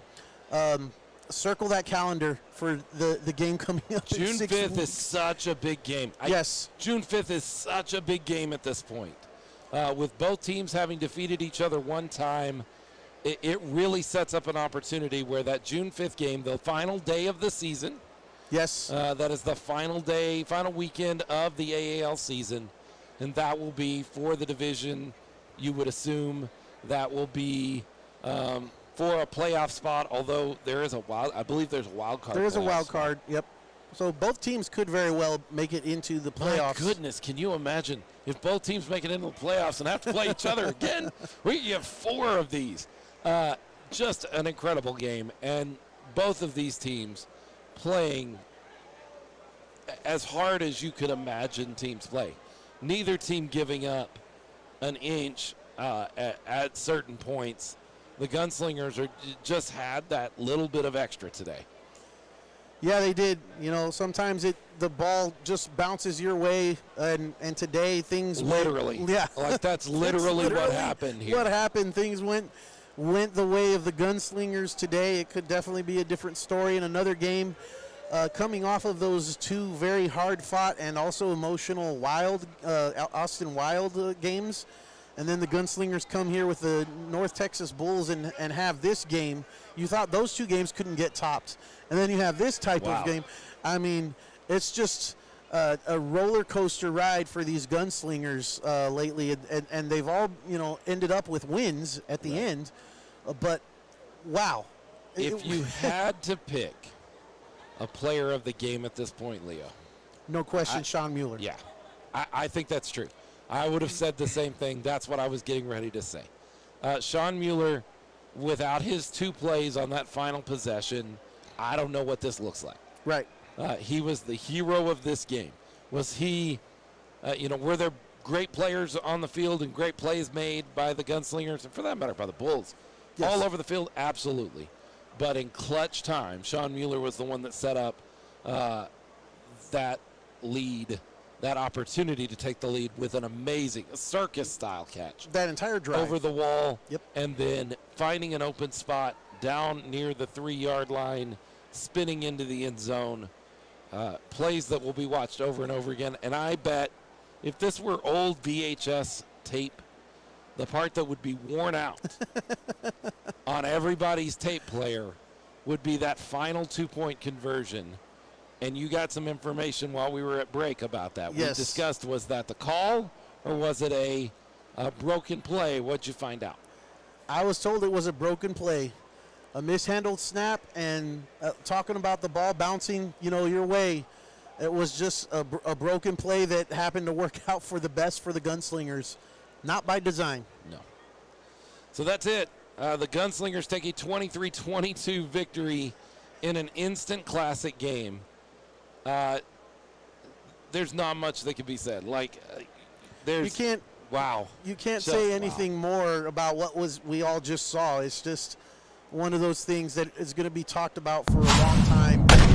It'll be the same stuff being said over and over again because it was such a fast. Pay attention to the San Antonio Gunslingers social media as they let you know what the schedule looks like now with West Texas Buccaneers most likely having to bow out of the league at this point. That changes the Gunslinger schedule, but they will update you as soon as they have anything set.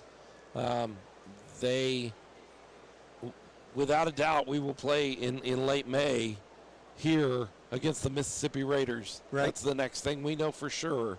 And between now and then, there'll probably be another game. And I am going to have to end this sucker right here. You've been watching San Antonio Gunslingers Game Day Football for our buddy Jonas back in the booth over there, who has just had his mind blown by the last few minutes. For Leo and myself and the entire Gunslingers organization, thanks for watching with us. We'll see you soon. Goodbye.